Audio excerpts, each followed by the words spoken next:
Why does Desmond know you're not feeling well? I tweeted yesterday. Oh, okay.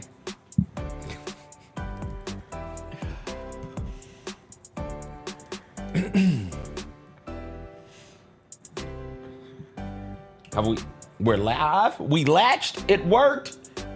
Yay. 2 hours. You ready for that? Hey, little CJ, let me whisper in your ear. I'd rather you didn't. I really would rather you did not. There she goes. Call fit.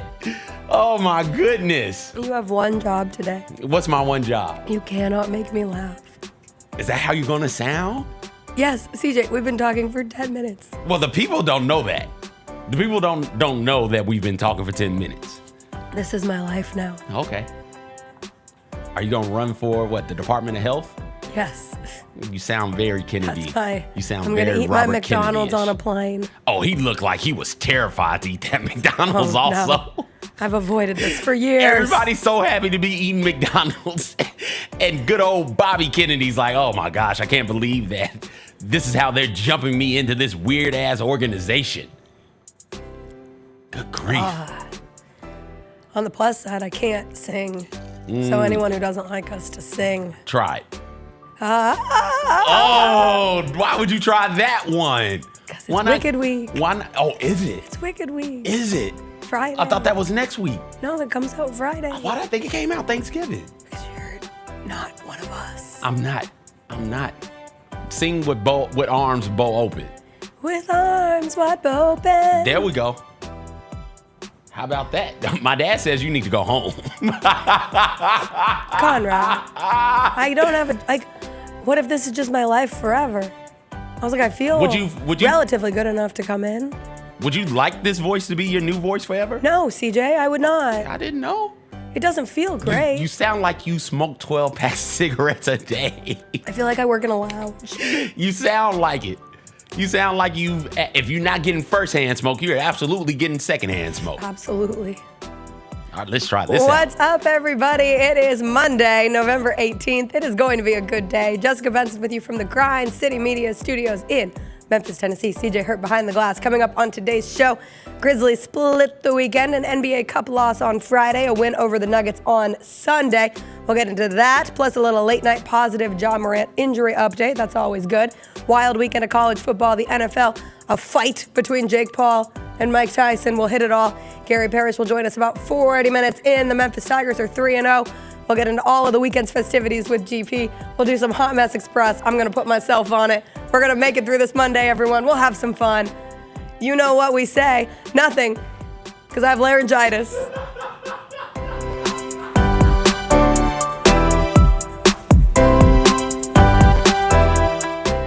Sonic Radio. Welcome back to Sonic RNDIO. That spells radio with me, the CIO. This just in, the new Sonic $1.99 menu lets you build a crave-worthy meal for just $1.99 an item. Whether that's a creamy shake, crispy tots, or a quarter-pound double cheeseburger. This just out. Ostriches. They're mean, not very cute, and in my opinion, way too big for a bird. Don't miss the Sonic Fun 99 menu. 5 items, always $1.99. Live free, eat Sonic. Tax not included. See menu for details. When it's all on the line, you turn to the strong, the stable, the unwavering. To those with a history of raising their performance, to meet the moment. It's true in basketball. It's true in banking. Grizzlies Checking from Pinnacle. Play hard. Bank easy.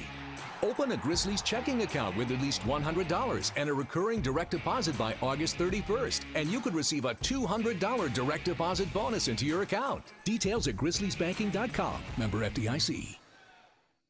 Southland Casino Hotel is helping you navigate to Santa. Win your share of up to $340,000 in free play or a 2024 Lincoln Navigator. Here Comes Santa kicks off November 24th. Get 1 free entry and earn additional entries for weekly Saturday drawings. Don't forget the grand finale drawing on Saturday, December 21st to win up to $5,000 in free play or a 2024 Lincoln Navigator. Win big during Here Comes Santa, only at Southland Casino Hotel. Must be 21 plus. Play responsibly. For help quoting, call 800-522-4700.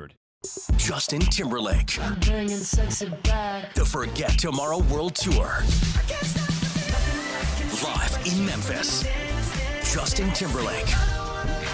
FedEx Forum, Saturday, November 23rd. Get tickets now at livenation.com. The brand new single Selfish is available to stream and download now. If I get jealous, I can't help it. For more, hit up justintimberlake.com. Grizzlies fans know it's the team that gives you the edge. Big River Steel does too. And much like the Grizzlies have recruited legendary talent, we want you to be part of our team. Are you ready to be part of something legendary? Then visit www.bigriversteel.com. That's www.bigriversteel.com.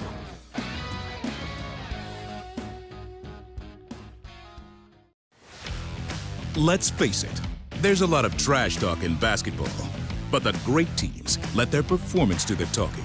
Like Ford F-150 with Pro Power on board, a class-exclusive industry-first feature that turns your truck into a mobile generator and leaves the competition speechless. Ford F-150, official truck of the Grizzlies. Greatness starts here at your Mid-South Ford dealer. Class is full-size pickups under 8,500 pounds, GVWR. Looking for unique gifts and the spirit of Memphis? The Memphis Grizzlies are hosting Grizz Shop Local in the grand lobby of FedEx Forum. On November 30th from 10 a.m. to 1 p.m., discover a curated collection of Memphis and Mid-South small businesses all in one place. From handmade art to delicious treats, you can find something special for the holidays while supporting the heart of our community. Come join us on November 30th and support Memphis by shopping local.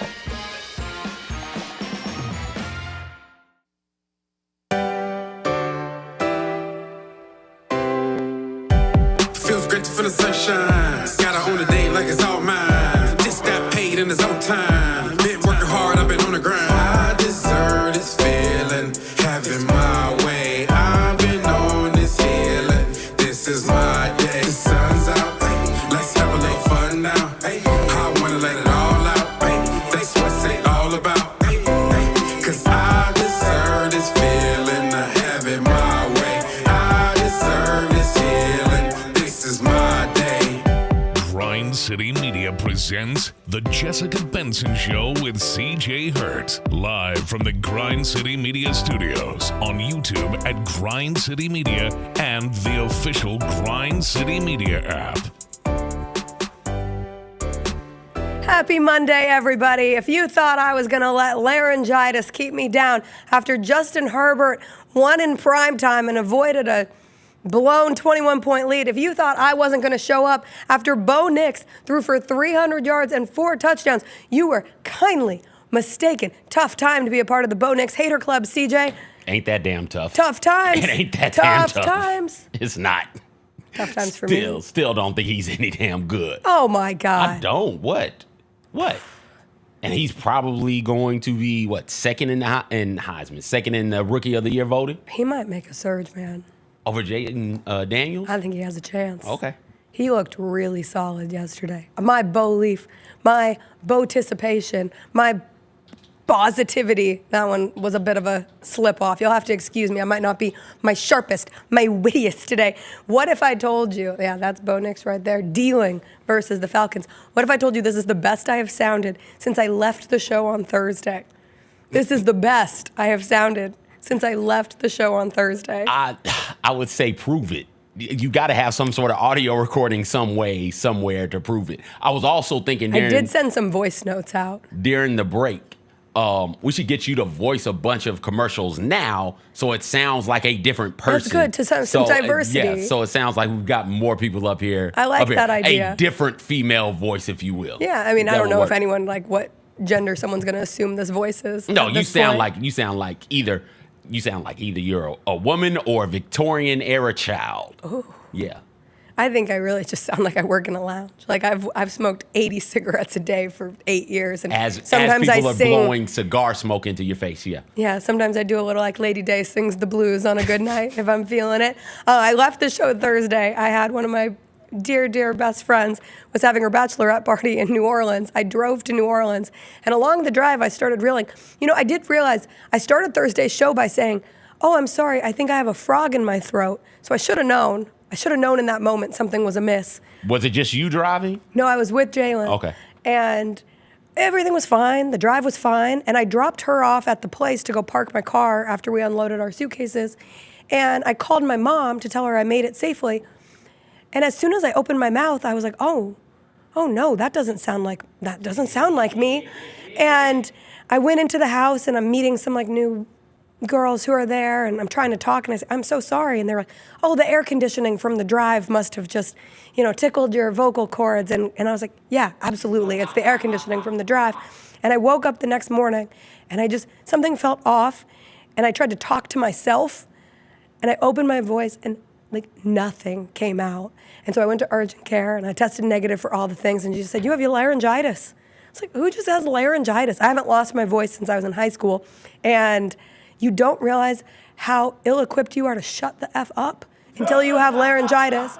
I am a yapper. I am a yapper by trade. My job is to yap. My life is to yap. I love to yap. I was around women all weekend who I wanted to yap with, and I was stuck in a yapless world. But this morning we return to the yap. I can't laugh because if I laugh, I will start to cough. So we are going to make it through. It was a busy weekend for the Memphis Grizzlies. How was the New Orleans? Oh, it was you good. can't bring up you went to New Orleans talk. and then not I made tell it us. through. You made it through? What did y'all do? I should get bachelorette award. Like they should do bachelorette party awards. Stop being so needy. Yeah. And if you don't suffer need awards through, for that. Only the strong survive. Oh, come on. But it was nice. I love New Orleans. I hadn't been in a long time. And I guess what I realized, I have never been to New Orleans outside of an event weekend. Like I've gone for Mardi Gras, too many times for Mardi Gras. I've been for a Final Four. I've been for a national championship game. And this was just a random weekend in November. And it was packed. Like that place is packed all the time. The traffic, the foot traffic, the bars, the restaurants, like everything is just so crowded all the time. Get you a beignet? I didn't have any beignets. Etouffee? I did not have etouffee. Gumbo? I had seafood gumbo. Okay. Because it felt good. Because it felt good on the throat. Yeah. Warm. It felt You went absolutely to good. a sandwich shop, right? Got the best sandwich of my life. Was at a it place the called bologna joint? Yes, Turkey and the Wolf. If you're ever in New Orleans, they have a bologna sandwich that has potato chips on it. They're like kettle chips. And it was delightful. We waited over an hour for a bologna sandwich. I got out of urgent care and I said, I will not miss the bologna sandwich. I was there for the bride, but I was also there for the bologna sandwich. And it was remarkable. New Orleans sports fans down bad, except the Saints won yesterday. They had a big win over the Browns, but I noticed such a lack of like LSU gear has gone down. Usually you see a bunch of that. They're so sad about the Pelicans. And if there's any team that's more injured than the Memphis Grizzlies, it is the New Orleans Pelicans in these times. I was watching the Pelicans-Lakers game. LSU loses. I was trying to figure out why there were so many Ohio State fans.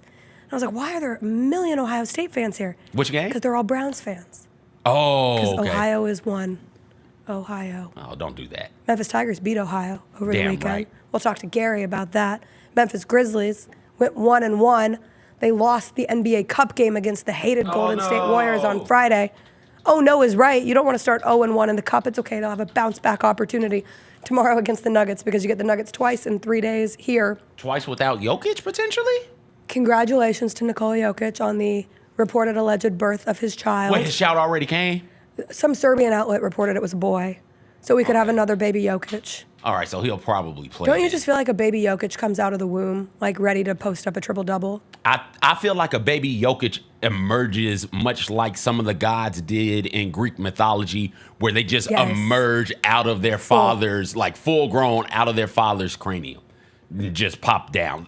Athena, that's how Athena was born. Zeus had a headache, and then Athena just pops right out of his head. That's how I imagine a Jokic baby to come. I completely agree. Yeah. But we'll see if Jokic is back on Tuesday. You know, if he wants to take a little extra time, go for it, because I would love to add the Nikola Jokic list Denver Nuggets to my list of teams that you want your team to play if they are down some bodies. It's the Washington Wizards, it's the Portland Trail Blazers, and it is the Jokic list Denver Nuggets, because, oh boy, they are a team that does not look like they believe that they can win. They don't Bo-lief. Their Bo-lief is limited.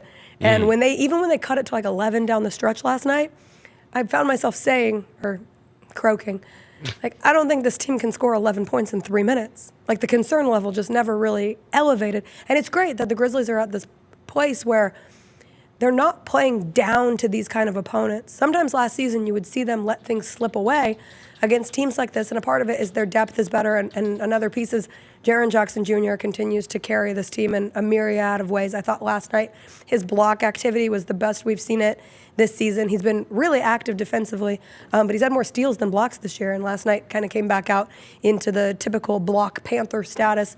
What he's been doing offensively has been great. Getting Desmond Bane back, getting Vince Williams Jr. back into the mix is excellent as well. But if you're able to take care of a team like the Nuggets that is in dire straits without its star, you're without your star too. You're without Ja Morant. So it's a star for a star, and the Grizzlies still looked like a significantly better team than the product that the Nuggets were putting out. I did love seeing a Ja Morant injury update cross my timeline late last night. Our friend Anthony Sane had posted that he was hopeful for a good Ja Morant report coming soon, and Ja himself answered, "Sooner than you think, source me."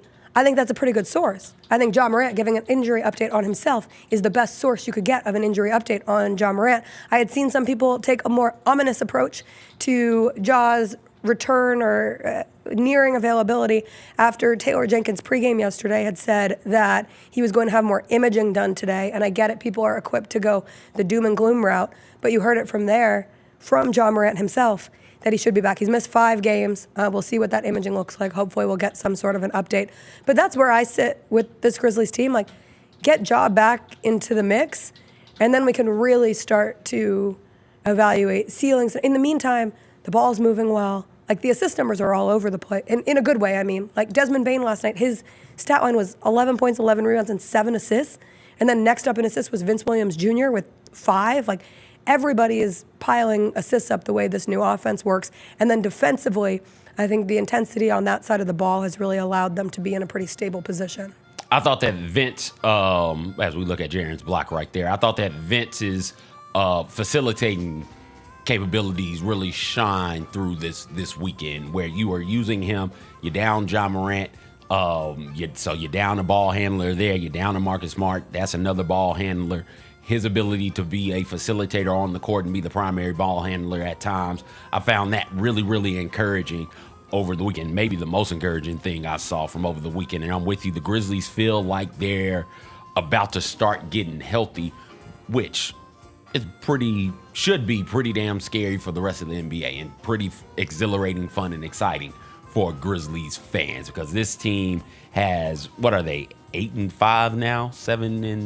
8-5, 8-6, something like that. 8-6. 8-6 right now. So they're getting healthy, and they're 8-6 without the health component. Once they start getting healthy, and the schedule gives them a bit more reprieve, a bit more of a break in there, I think that the NBA could be in trouble, and the Grizzlies could just start rattling off a bunch of these wins here real soon. 8-6, and they're 5-2 at home. And I think they play, so like starting last night was 7 of 8 games on the home court. And a lot of those opponents are, again, ones on paper that feel winnable. I know we saw Zach Edey go down with not 1, but 2 rolled ankles in last night's game. We'll take a quick break. We'll talk about Edey on the other side, along with what I would love to see from a rotation standpoint going forward.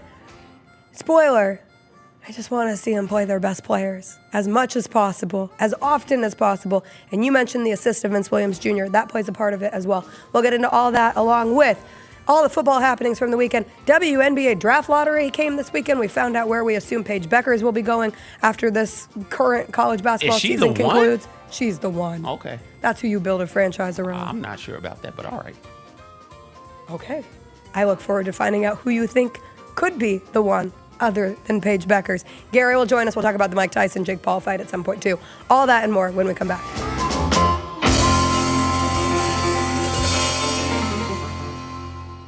Kroger shoppers and Grizz fans, want exclusive last-minute discounted ticket deals texted straight to you during the Grizzlies 2024-2025 season? Sign up with the new Kroger Buzzer Beater deal. Fans can sign up by texting Grizz to 636-479 or visit your local Kroger store in the Delta Division and scan the QR code. By signing up, you agree to receive recurring automated promotional and personalized marketing text messages from the Memphis Grizzlies. Consent is not a condition of any purchase. Message frequency varies. Message and data rates may apply.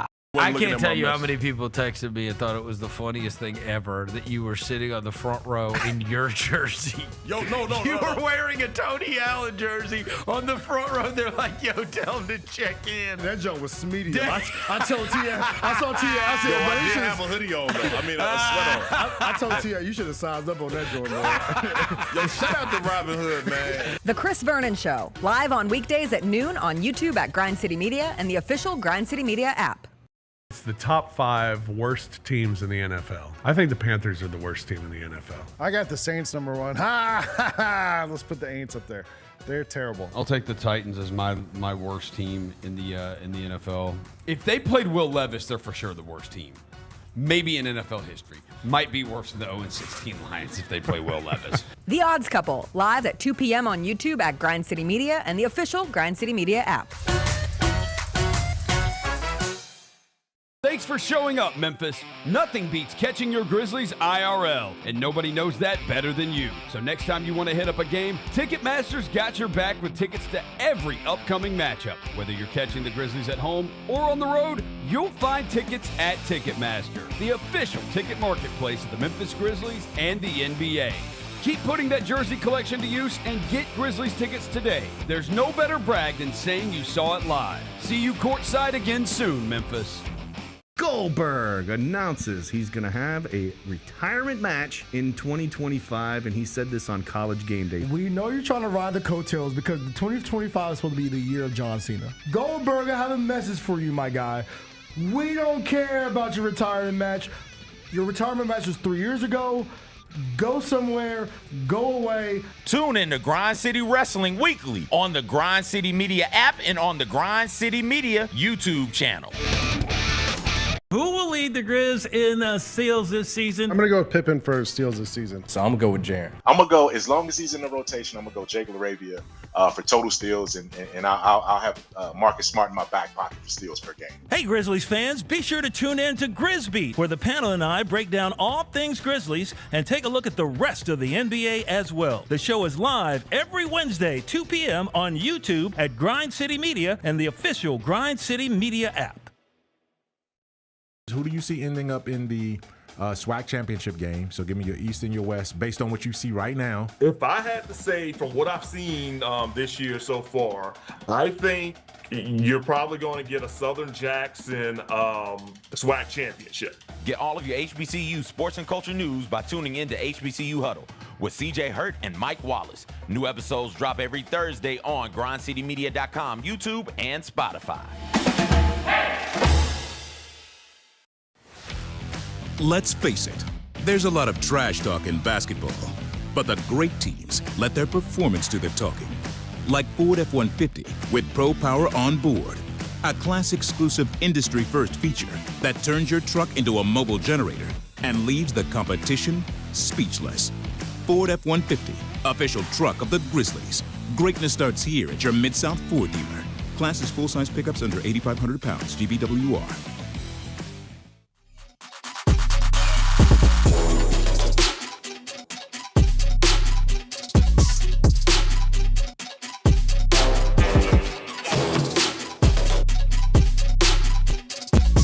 All right, welcome back. The Grizzlies have today off, then they are back in action tomorrow when they will take on the Nuggets again in an NBA Cup game. First home NBA Cup. We'll get the cool gray court for the Grizzlies tomorrow, and then it is the first night of a back-to-back. They play the Sixers on Wednesday, which does potentially bum me out because I was excited to see Zach Edey maybe take on Nikola Jokic and Joel Embiid in back-to-back games because the continued evolution of Zach Edey has been fun to watch. You can see him get more and more comfortable, and then he goes and rolls his ankle twice yesterday in the game. Left the second time for good. We will see what that looks like. It would not surprise me one bit if we get the week-to-week territory for Zach Edey and his ankles. We are almost there, Kyra.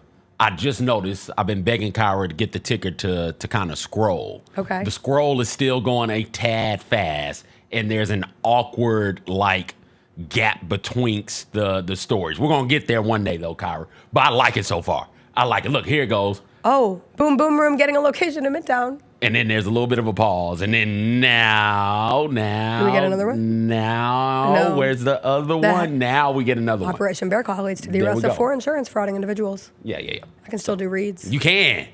Look at that. Commercials. Let's do We it. got to do some commercials. What were we talking about? Zach Edey his ankles. Oh, yeah. Well, ankle sprains are ankle sprains. I know. I don't But know. not only did he sprain his ankles, I wanted to see Zach Edey start last night. Start for what? For what? If the Nuggets are without Nikola Jokic. I get it. I understand bringing Zach Edey off the bench, but if there was a night to just let him start, it felt like last night. Well, you can't keep doing that. But you I can't would love put for him him to into the start and starting then lineup see how it goes. pull him out. And then see if he's ready Okay. to be in the starting lineup.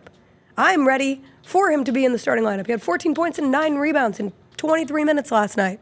You're playing 23 minutes, and I get it. It's not who starts, it's who finishes, and you can mix up the rotations through there. And I know that now they'll be without him for at least a hot minute. I would very much doubt Zach Edey is able to play. Although I guess somebody saw him in the locker room last night. He didn't do availability. His ankle was in an ice bucket, and someone was like, "You gonna be ready for Jokic tomorrow?" And he said, "Yeah."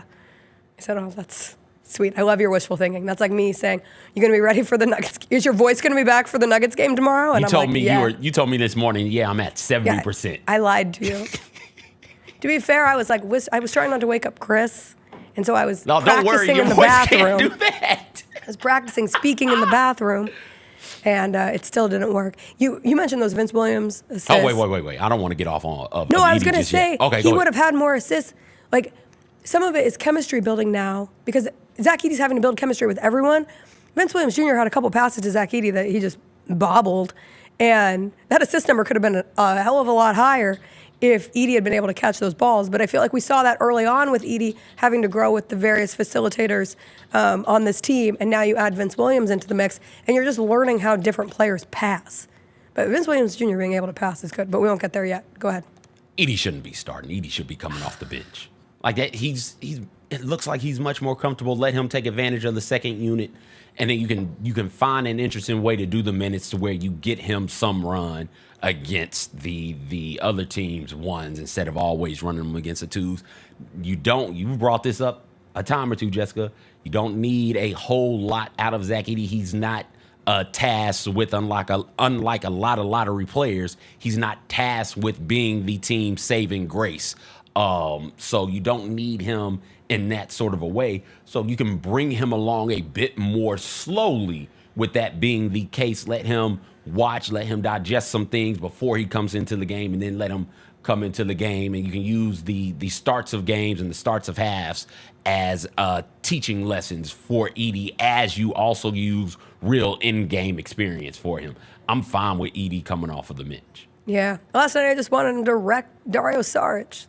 Like, get in there, get wrecked. Instead, you got DeAndre Jordan in the year 2024.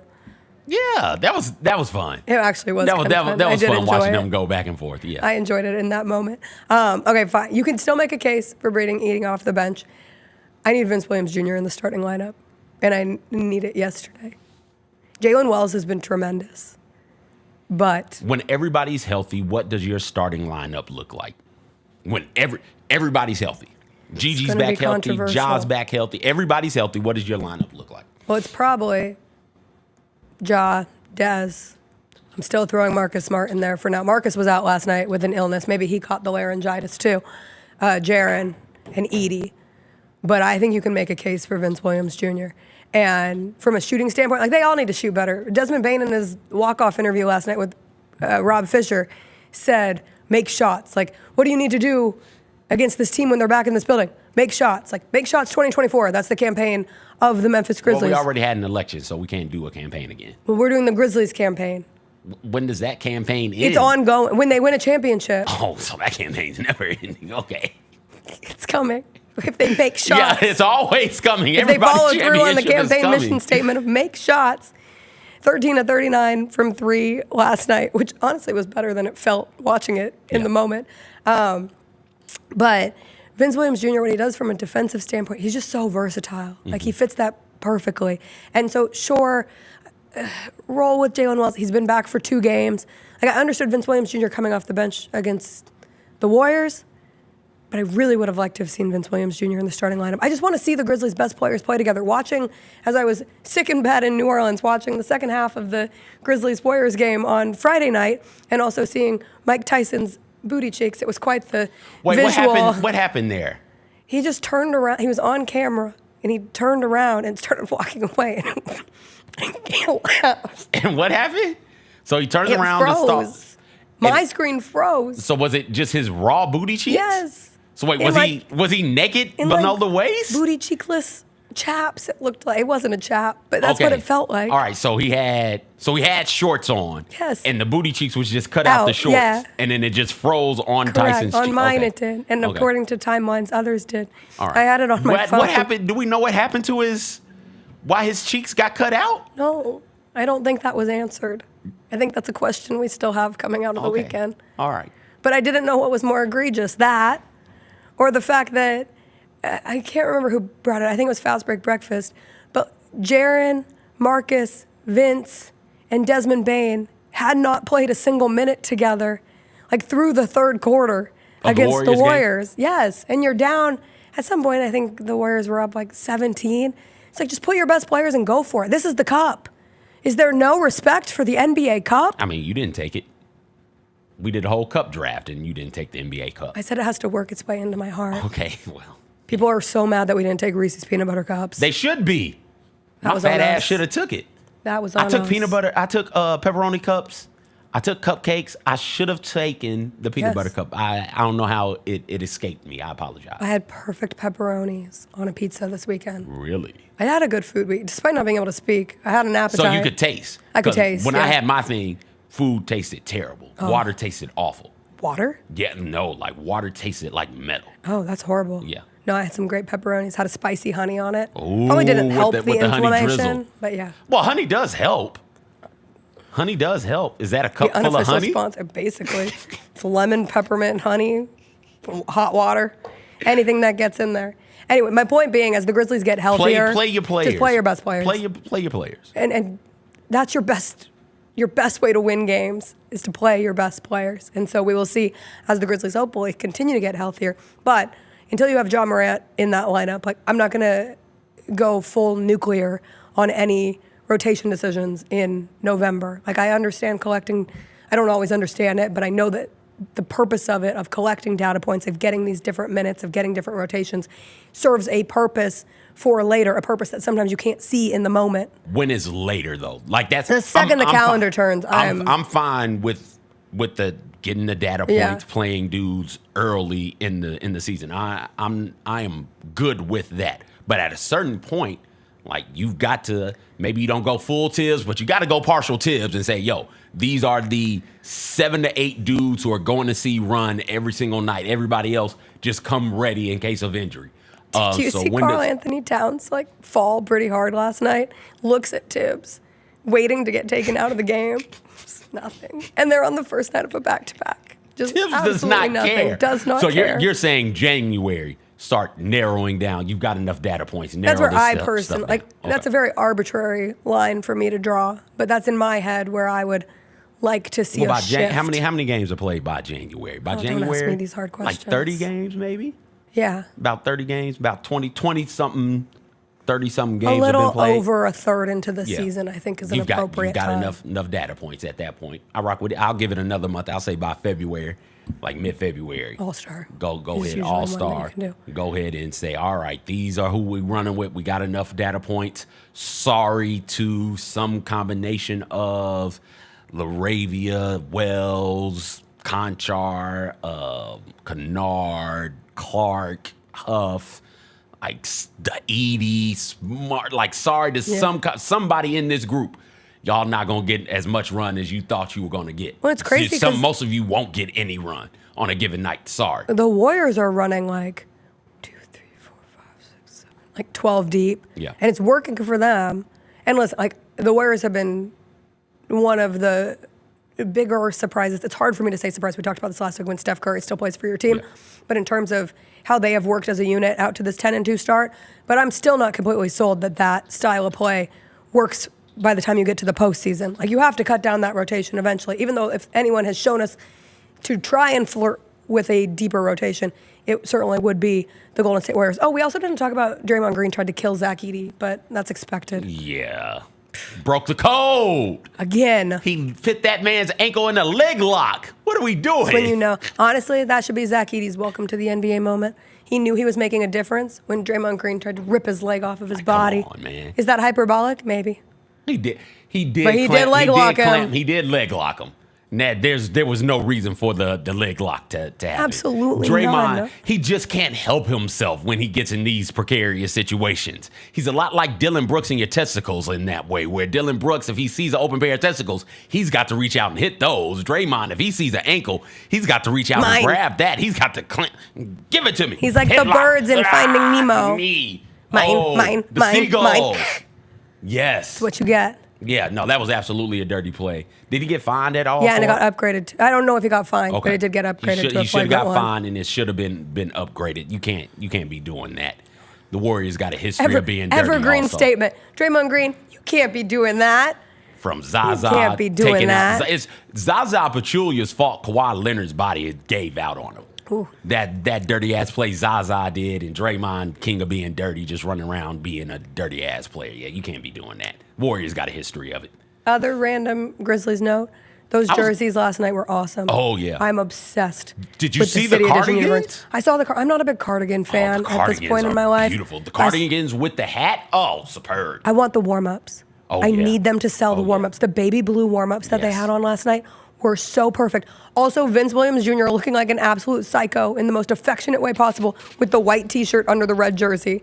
A white T-shirt under a red jersey just hits different. He's different. He's not wrapped right. In the best of ways. You want one of those on your team. You have to have that on your team like that. He's not wrapped all the way. And I love it. I love it. There's something that just tickles me about a grown man wearing a white T-shirt under a basketball jersey. It looked like it came straight out of like a Walmart package. Yes, it was so perfect. Throw this on. Let's go. And we got 45 seconds of Yuki Kawamura last night. Yuki. If anything was going to cure, I was convinced if anything could cure me, it was the jerseys, it was a win, and it was 45 seconds of Yuki Kawamura. Not nearly enough. Wow, those headlines really are scrolling at a zoom pace. They're fast. They're a little fast. We're They are working on fast. it. And there's a bit of a pause also. We're working on it though. Kyra's gonna get it right. Kyra's doing an amazing job. We're all down bad. Kyra's sick. You're sick. Kyra's got allergies. I'm coming out of mine. Yeah, you gave me a piece of yours. I don't think I did. And Chris gave me a piece of his. I think that's who did it. And everybody How could else. I give you any of mine when I'm way over here? Oh no, the glass box doesn't How could save me. Kyra, I Weird. couldn't give you anything. I didn't come down there at all. Oh, come on. Y'all not finna make me patient zero. Get out of here, Kyra. You stop. I think you're patient zero. I take it back. CJ's patient Kyra's doing zero. a terrible job, everybody. She's All right. awful. She sucks. Everything she does is bad. Wow. Yeah. We have to take a quick break. I will not let you talk to the other women on the show this way. We'll take a break. I'll scold you in this really great voice. You can't do that. And then we'll come back, and Gary Parrish is going to we join had an us. election about that. We'll talk to him about the Grizzlies. We'll talk to My him side about the won. Tigers. The Memphis Tigers football team won the Battle of the Bones. The Bones rightfully where they belong. They could get 10 wins. Right here in Memphis. They could get ranked. They have received the third most votes in the AP Top 25. How about that? How about that? We'll talk to GP about all that and more when we come back.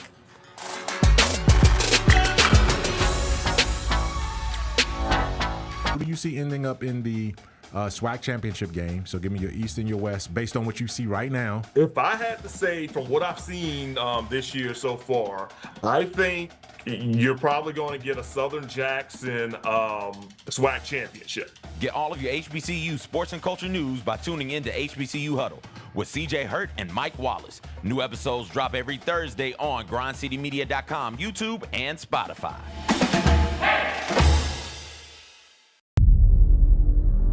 Can't wait. It's time to get it popping.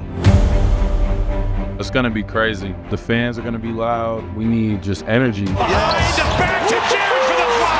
We're going to need, the form rocking. We're going to need, everybody in Memphis to be out there to come to support. When the fans are good, we're good. Simple as that. A Bane three, yes sir! Desmond Bane with ice water in his veins. We'll ride the energy together.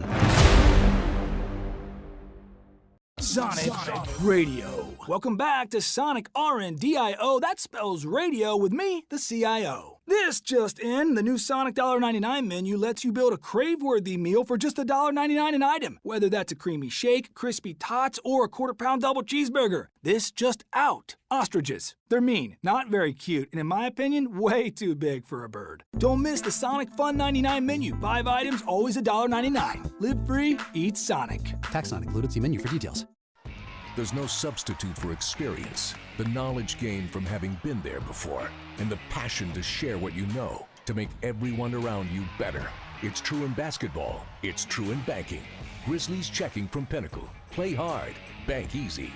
Open a Grizzlies checking account with at least $100 and a recurring direct deposit by August 31st, and you could receive a $200 direct deposit bonus into your account. Details at grizzliesbanking.com. Member FDIC. Grizzlies fans know it's the team that gives you the edge. Big River Steel does too. And much like the Grizzlies have recruited legendary talent, we want you to be part of our team. Are you ready to be part of something legendary? Then visit www.bigriversteel.com. That's www.bigriversteel.com.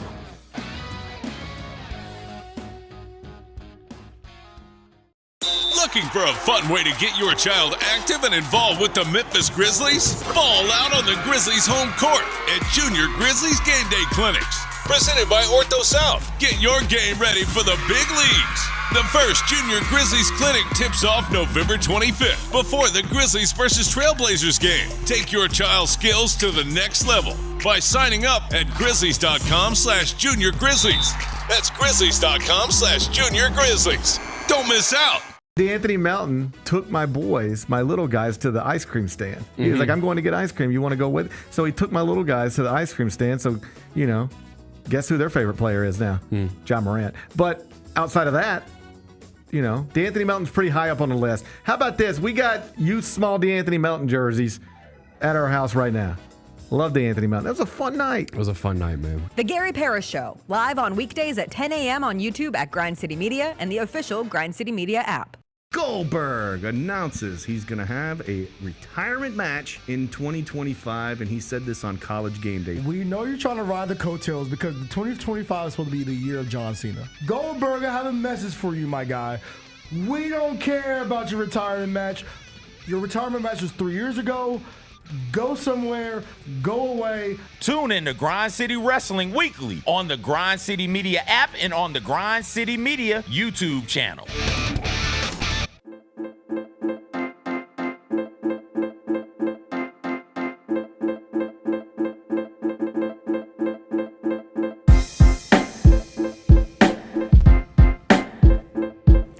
Gary Parrish is host of the Gary Parrish Show weekday mornings at 10 a.m. on Grind City Media. He joins us each and every Monday. GP, welcome. How are you? Oh, just dandy. How are you? Better than you. Have you ever had laryngitis? I don't know if I've ever been properly diagnosed with laryngitis, but I have lost my voice. And as someone who speaks for a living like you, it's not ideal. It's terrifying. I've lost my voice right in the middle of a show. Like I couldn't continue. I continued, but it was like 50 times worse than what you are right now. It was like, that was me yesterday. I couldn't get the words out. Like it, and sometimes at 92.9, people would think the live spots were often recorded, and sometimes they were, but often I actually did them live. Yeah. And I remember that day people thought it was hilarious because I was trying to do a live spot like New Amsterdam, and I couldn't even get the words out. Yeah, it's tough. Laryngitis though, are we sure? I've seen this before. You're not gonna do this to me. Young woman goes to New Orleans for a bachelorette party, comes back with laryngitis. Where is it? Not the disease I hear people coming back with from New Orleans, but okay. It sounds a little bit like Michael Jordan's flu game, if you know what I mean. On Friday, November 15th, 2024, the following issue was addressed. Laryngitis. Hey, you don't have to prove anything to me. No, I have my paperwork. Would you like to see it? I also tested negative for COVID, the flu, I'm not the incoming administration. You don't have to prove anything to me. It's highlighted. I'm going to let you make your own medical decisions, all right? You don't have to prove anything to me. That's so sweet. Yeah. That's a dying gift. Yeah, I'm going to hold on to it for as long as I can. It is crazy, though, because suddenly you start to think, she was like, oh, your voice could come back in a couple days or could take 1 to 2 weeks. And I was like, 1 to 2 weeks? The Grizzlies have 7 of their next 8 games at home. Oh, it's Lang Whitaker time. I've got things to do. It's Lang Whitaker time, I think. I know, but here I am this morning, mostly because I just wanted to talk to you about a variety of topics. Oh, let's shoot. Okay, let's start with the Grizzlies. Okay. Coming out of the weekend. Yep. How you feel? Better that John Morant has publicly proclaimed a good injury report should be attached to his name soon. That sounds great. So that's nice. That's not what I was expecting, if only because it's not what I usually get.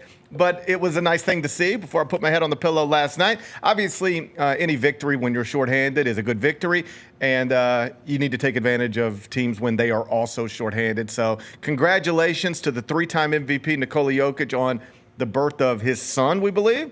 And I wish he'd have another one today and have to miss tomorrow. I think that'd be great. I think it's really nice for dads. Mm-hmm. We talk about this all the time with athletes. Are you willing to miss sometimes it's a big game. Yeah, cup game. This is a cup game. Right. How much do you love your wife and kid? How much do you love them? I am a fighter for dads. We're usually having this conversation because if you're a woman athlete, like you physically can't go back to work That's after right. you just popped out a baby. I am a fan of men who say, I want to be there. Because I have said, if my husband missed the birth of our hypothetical future child, I'd kill him. Yeah, you don't do that. You just period, you don't do that. No. Now, I do think it becomes a little more complicated the higher the stakes. Like Super Bowl, Okay, right. Game 7. Here's what I had to miss. I had to miss my first son. I was the Memphis beat writer. I had to miss a Memphis game at Louisville. Fine. I missed, right, who cares? With my other sons, I think I just missed, I don't even remember what I missed, but it wasn't anything important. Right. Relatively speaking. I know you're never supposed to say this out loud as a father, and I love all my children, and I was there for every birth, and I obviously wouldn't miss it for almost anything in the world. But I don't, if I'm being honest, if I'm Patrick Mahomes and we're in the Super Bowl and Brittany has a baby on Saturday night before the Super Bowl, am I really not playing tomorrow? I think I would play. I think in that case, as a partner, as the woman, you have to understand, like, that's part of the life that you signed up for. Now, again, if it's a regular season game, like, miss me with that. Now, here's the Okay, the so weird let me thing. put it a different way, because I think that's a little too easy. Okay. We got private planes. Brittany could have a baby on Saturday night. I could wake up on Sunday, kiss my baby one more time, and then fly straight to the Super Sure. Bowl and be ready. I'm talking about this. Kickoff in 3 hours. Brittany's going into labor. Is it her first? Doesn't For matter. this scenario, it does matter. Does it matter? I think it matters. Then let's make it as bad as it could be. It's her first. Does she have a support system? Is her mom? Of course she does. Like, let's keep it realistic. Obviously she has a support system. Sometimes you don't.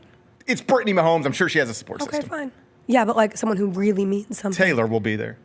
Yeah. Okay, Taylor. fine. Here, hey, hon, I made Travis Kelce send Taylor Swift to the delivery room to hold your hand while you give a baby. Fine. I would not have missed the birth of my children for anything that I would have been asked to miss.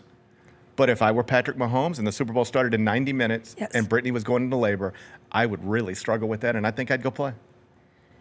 Yeah, the stakes play a thing. Now, I will say, if there was any athlete who, let's say this was not just an NBA Cup game, it is of the utmost importance. Let's say this was the playoffs. Let's say this was a Game 7. If there was any athlete who I think could shock people and choose to miss that game for the birth of their child, it would be Nikola Jokic. Well, he doesn't even seem like he really loves to play. Exactly. And I know that's such a thing that we say. it's And it's not about that. You can't be that great without loving the game. He is the best manager of work-life balance in Yeah. the industry, I am willing to say. He doesn't seem to live and die with it. Yes. The way, say, Kobe once upon a time would live and die with it. Again, you can't be. The Nikola Jokic thing reminds me a little bit of the way people used to talk about Brooks Koepka, because Brooks was all cool and calm, and Brooks would say things every once in a while like, if they were like, so how often do you play golf? He's like, when you see me on TV playing golf, that's when I'm playing golf. If you don't see me on TV playing golf, I'm not playing golf. That's not my life. And it was like, ooh, isn't Brooks cool? And then, like, they would be here for the FedEx St. Jude Championship, and Vernon would tweet a picture of Brooks Koepka on the putting green at 7:15 in the morning for 3 hours. All right? So these guys, you can't be this great without taking it serious and loving it on some level. But Jokic, I do think, seems like he can kind of, all the other stuff, he can just take it or leave it. Like, he wants to win the game. He doesn't need the parade, that type of stuff. I'm sure he does not think the NBA Cup is a necessary addition to his workload. He's like, this is a regular season game. What are we doing? Yeah, at his Hall of Fame induction, they're not going to care that he did or didn't do anything in the NBA Cup. Correct. So this isn't that. I would suspect, I'll leave it up to him, but this is not, how about this? Circle back to me. If this were the birth of my son, this is the type of thing I would miss. I would miss an NBA Cup game. I don't think I would miss Game 7 of the finals. I will say, when they do Nikola Jokic's 4th MVP award, I would love for them to start with a montage of last night's Grizzlies game, like just a scene setter. Like, this is the team. When we talk about most valuable player, a player who your team is infinitely worse when you are not on the court, they can show that. That's right. And I think they can show their game before, too.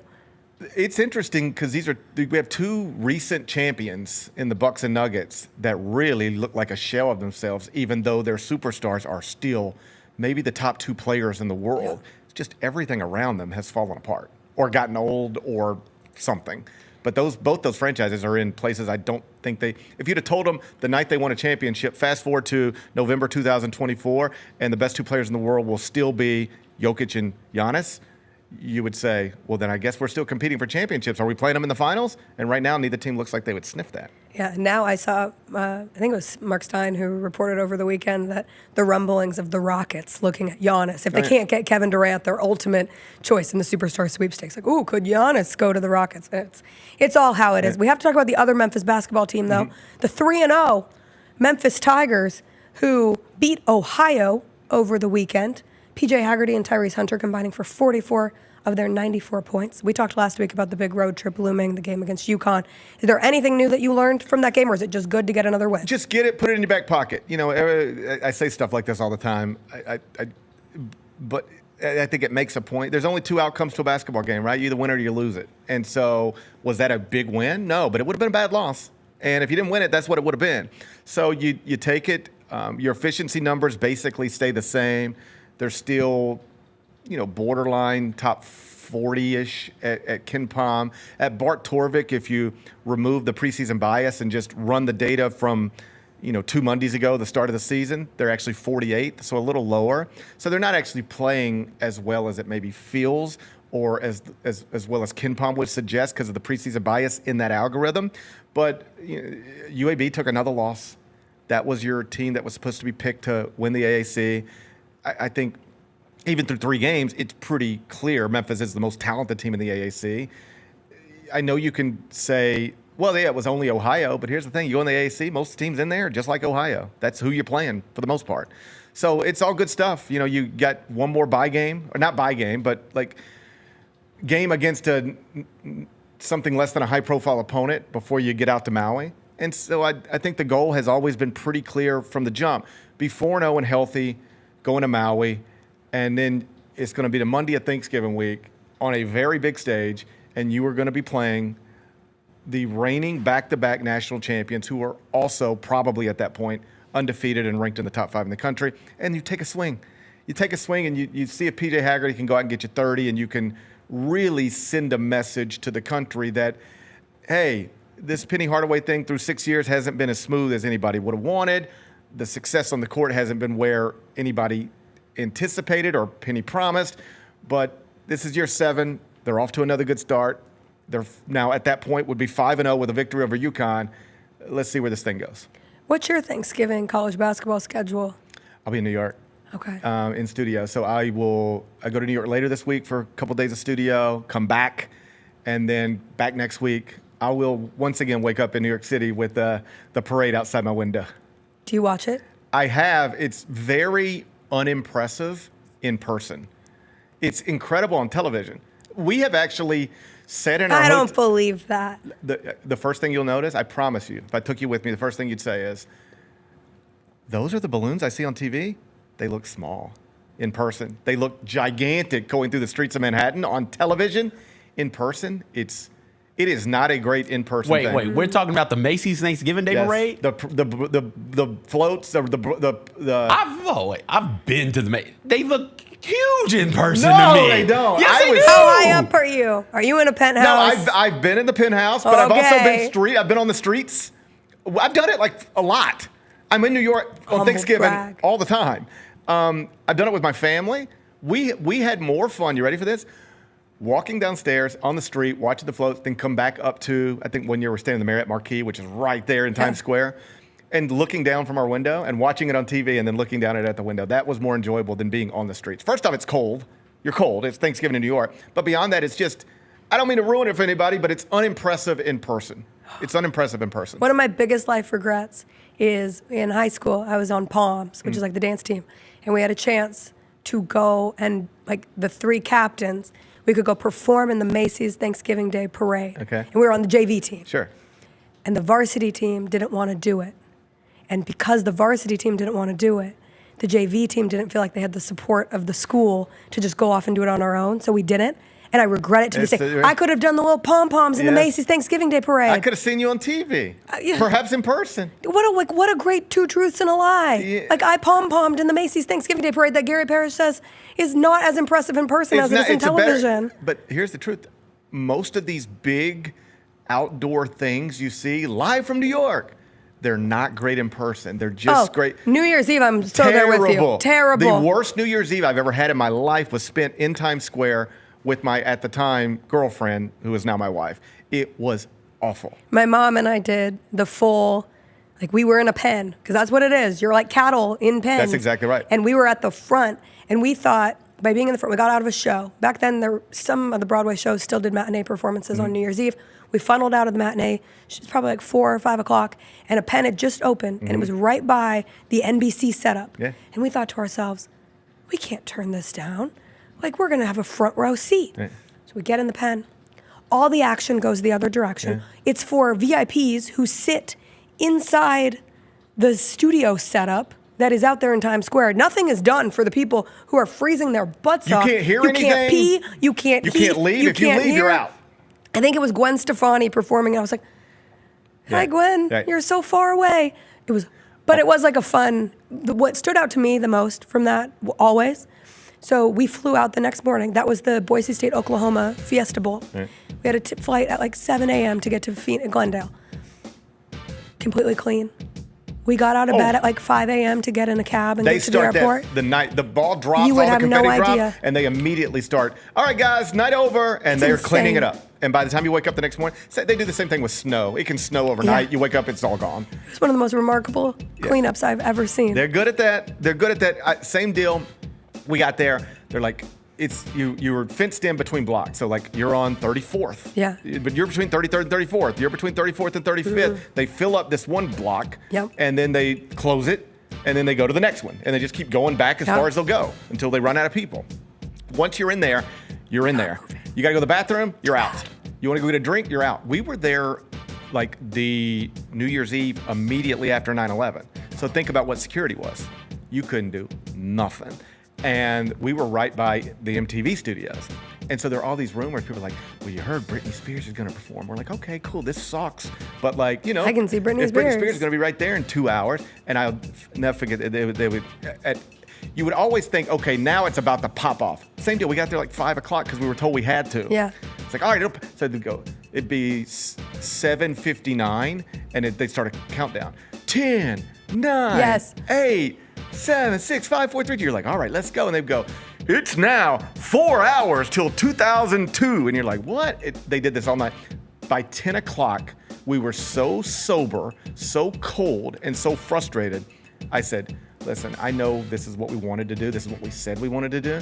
But are you having fun? She was like, no. I was like, okay, let's go have fun. We're in New York City. We got out of our pen, went to an Irish bar, met a couple from Australia, did, toast with them at midnight, and finished the night well. Didn't even see the ball drop in person. Didn't even see it. The ball is like, not to make you feel bad about a decision you made 20 years ago not seeing the ball. Like, I was like, I'm seeing the damn ball. If I'm going to have stood here, the one thing I'm going to see is that little tiny Swarovski ball, which that looks smaller in person. That is a small disco ball of a ball. We're actually spending New Year's Eve in New York this year. We will not be anywhere near Times Square. We're going to a Chinese restaurant. It's going to be fantastic. Yeah, I've done New Year's a few times there since then. And to your point, like last time we did New Year's, didn't even get close to Times Square. Yeah. Not even close. We have to take a break because we got to take a break. Then we're going to come back. I know you'd see Mike Tyson fight 100 more times if Mike Tyson fought 100 more times. We'll talk to you about that. Also, your Memphis Tigers football team They put up 50-plus points. Battle of the Bones. Woohoo! Woohoo is right. We'll get into all that when we come back.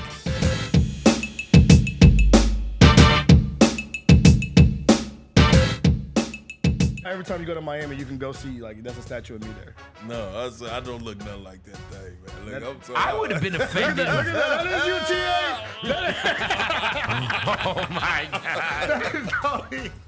TA. Oh, look. Hey, y'all got to get that screenshot, man. Put that on the... The Chris Vernon Show, live on weekdays at noon on YouTube at Grind City Media and the official Grind City Media app.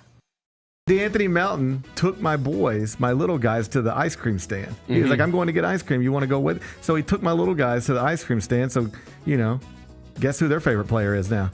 John Morant. But outside of that, you know, D'Anthony Melton's pretty high up on the list. How about this? We got youth small D'Anthony Melton jerseys at our house right now. Love D'Anthony Melton. That was a fun night. It was a fun night, man. The Gary Parrish Show, live on weekdays at 10 a.m. on YouTube at Grind City Media and the official Grind City Media app. It's the top 5 worst teams in the NFL. I think the Panthers are the worst team in the NFL. I got the Saints number 1. Ha ha ha! Let's put the Aints up there. They're terrible. I'll take the Titans as my worst team in the NFL. If they played Will Levis, they're for sure the worst team. Maybe in NFL history. Might be worse than the 0-16 Lions if they play Will Levis. The Odds Couple, live at 2 p.m. on YouTube at Grind City Media and the official Grind City Media app.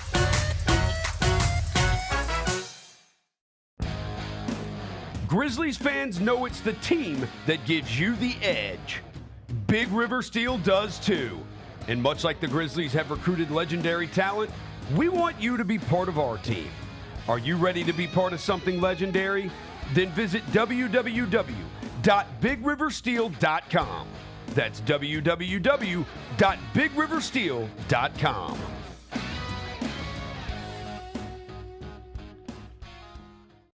Justin Timberlake. I'm bringing sexy back. The Forget Tomorrow World Tour. Live in Memphis. Justin Timberlake.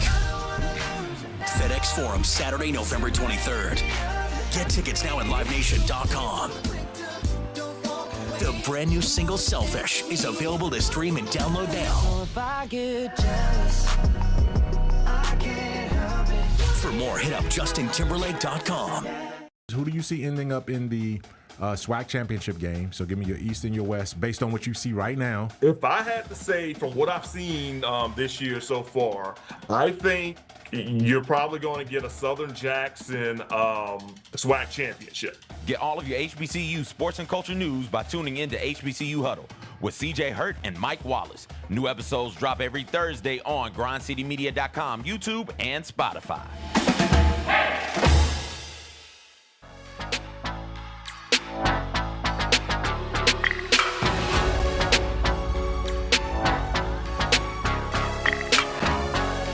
Welcome back.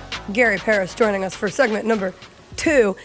We were talking, I was obviously on a bachelorette party this weekend, which if you're just joining the show is not why I don't have a voice. Heard that one before. You know, I've heard that one classic. before. My friend just texted me and she said, the bachelorette group text lives on, which I love to see a bachelorette group text still saying. Is there always in the group text, you don't have to identify anybody, but is there always like, my experience with group text is there's always a side group text that leaves a person or a few people out, and that's the one where you're like, can you believe how wild Becky got this weekend? Is there any of that going on? So this one, no, because we have it was all Memphis girls and then 2 lifelong friends of the bride. Gotcha. So we have the group one, but then our Memphis one returned back. But it wasn't because we're talking about Becky getting drunk at the honky tonk. Because I've seen Becky do it before. At the swamp bar on Bourbon Street. It feels like there's always one person who just takes it too far. In my past history at bachelorette parties, that has 1,000% been the case. We were talking before your first segment. This was the first bachelorette trip, and like this group of girls, I gotta give them a ton of credit for being mostly in their 30s, can still go pretty hard, but not too hard. Like I felt like this was a matured bachelorette experience. Oh, Like, did the bride want to die at brunch on Saturday? Yes. Yeah. But that's how it should be. Like at every bachelor party I've been to, they get interesting. But I do think if I had one of my buddies getting married next summer and was doing a bachelor party, so it'd probably be like a third wedding or something, third marriage. And do you still do a bachelor party for a third marriage? I mean, I don't know. I don't think I would. That's crazy. But to each their own. I think if we were to do a bachelor party at this age, it would be less bars and stuff like that, and it would be more dinners and tea times. This was a very restaurant focused. Yeah. We also went on a ghost tour. It was a ghost bar crawl, Okay. which was actually quite interesting. You went to some of the haunted locations around New Orleans. There's a lot of spirits. Are there? In New Orleans, I've never yeah. seen them. I never seen them. They're with my all own over eyes. the place. I know. I hear that, but I never interact with them. I'd like to. My friend said Jessica getting a doctor's note for laryngitis and then not calling out of work Monday is the least relatable thing she has ever Yeah. done. Did you consider that? Kind of, but then I also was like, is this going to be forever? Like now I'm at the point, is this my new voice? You might just need to learn to live like this. And I had to talk about Bo Nix. What if you start talking about RFK Jr. for the rest of your life? That's what CJ said, don't make me laugh. And don't make me have a deep, deep fear. What if you end up like RFK Jr.? That's my biggest And fear. what I mean by Do you that have is like you should stop brain believing in everything. I don't have a brain worm. You might have I a don't brain think worm. I have a You've been brain diagnosed worm. with a brain worm in New Orleans. Just sign up for an MRI. In fairness, brain worm's about only the fifth worst thing you could catch in New Orleans. Fifth. I think there's at least 4 more. I think that's probably fair. Yeah, maybe more. List could be longer. I think people who have caught actual things in New Orleans would actually agree with that. Yeah, I've heard stories. This is just silly laryngitis. Yeah. What I was going to say is, with a bunch of women on Friday night, Right. there was a general understanding that there was a fight Sure. that people were interested in between Jake Paul and Mike Tyson, but not one of those women cared enough to fire the fight up. I ended up pulling it up on my phone, but that's not surprising. Let me ask this.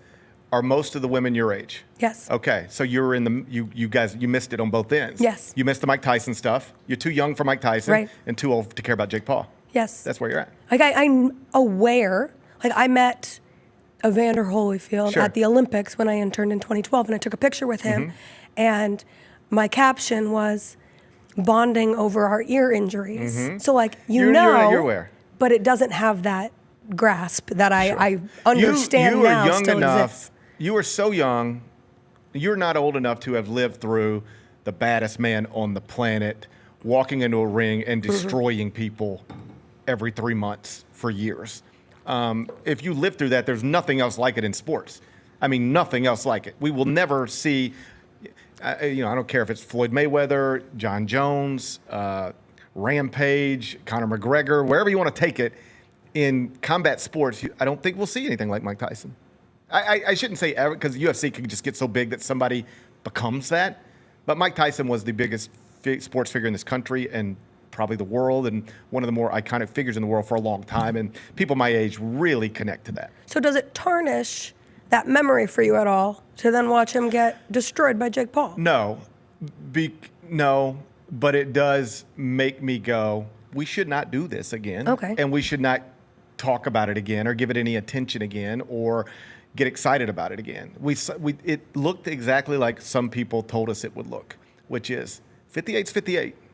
You go train as hard as you want to train. And we also find out, after the fact, he nearly died. That's why the original fight had to be postponed. He needed transfuse. He had a knee brace on. You go watch any of those videos in training camp that got everybody excited. Yeah. There's no knee brace there. Clearly, there was something going on with his leg. There was no explosion there. Even the stuff you see at 58 in those training camp videos, that stuff wasn't in the ring on Saturday night.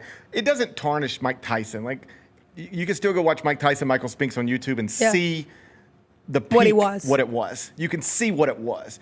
And you could almost feel that coming through your computer screen. That was a night, that was a moment, that was a thing. He's just, if Michael Jordan decided for whatever reason to go play LaMelo Ball one-on-one tomorrow, it would not look good, and that's just what happens to all of us. And for a night, for a day, for a week, we talked ourselves into this might be interesting, and wouldn't that be something? And I loved Friday night. Like, we ordered food and the spectacle of it. It is not normal for my entire family, mom, dad, all 3 kids, oldest son's girlfriend, everybody to be in one room watching the same thing. It's just not really the way people live their lives. And yet we had that on Friday night, and I was appreciative of that. I liked having that moment, particularly because then my oldest son moved off yesterday for who knows how long. So it was nice to have that moment, but the fight itself, that was, Did you watch it in your living room? Yeah. That's so interesting. One of the headlines on my daily, one of my newsletters that I get, The Skim, which is like a newsy thing. I don't know. I think most women get The Skim. But it was, parents are stressing over becoming a living room family. And it was talking about how modern parents are so desperate for the return of what they experienced in their childhood, which was the family gathering around in a living room, watching an event on television together, maybe having a snack, having food, whatever. And nowadays, because you have iPads and screens all over the place, so rarely are you all in the living room together. right. But you had a living room moment. We did that. It meant something to me. I realized when I read that this morning, I was like, damn, me and my husband are on the couch by ourselves. We don't have kids yet. And we spend a lot of time on the couch watching a lot of television, but it doesn't feel the same as that. No, a very normal day at our house would be Lou's upstairs playing or playing basketball or on an iPad in one room. Oliver's playing PS5 in another room. Aiden's, on a run. Yeah. And Kelly, you do very get chaotically You just around. get pretty detached. Everybody's got their own thing. We are all so consumed with our own stuff now that it's like, I don't need to watch what you're watching. Watch what I'm watching. I can watch it right here in front of my face on my phone. So that whatever study you read, that's a real thing. Yeah. But this, if nothing else, the Tyson Paul fight gave us that night, and I like that. I'm not trying to make it out more than what it was. My little guys fell asleep before they even got in the ring, right? But we had the night, and that was a fun night.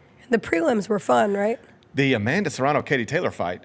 All the undercard fights were compelling on some level, but the Serrano-Taylor fight, as good as it gets. Yeah. Men or women. That was their second fight. Their first fight was a war. That's why they got the co-main event, and then they delivered again. If you just said Katie Taylor and Amanda Serrano are fighting again in June. You would circle it on your calendar to watch. Oh, and you ready? It's not even streaming on Netflix. It's strict pay-per-view, $80. I'd say, yeah, let's do it, man. They put on a show.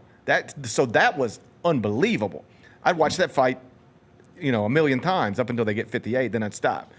But the Tyson Paul thing, it became obvious very quickly. One guy is old. And I give Jake Paul credit. He seemed smart enough to know I gained nothing by hurting this man. Yeah. And he backed off.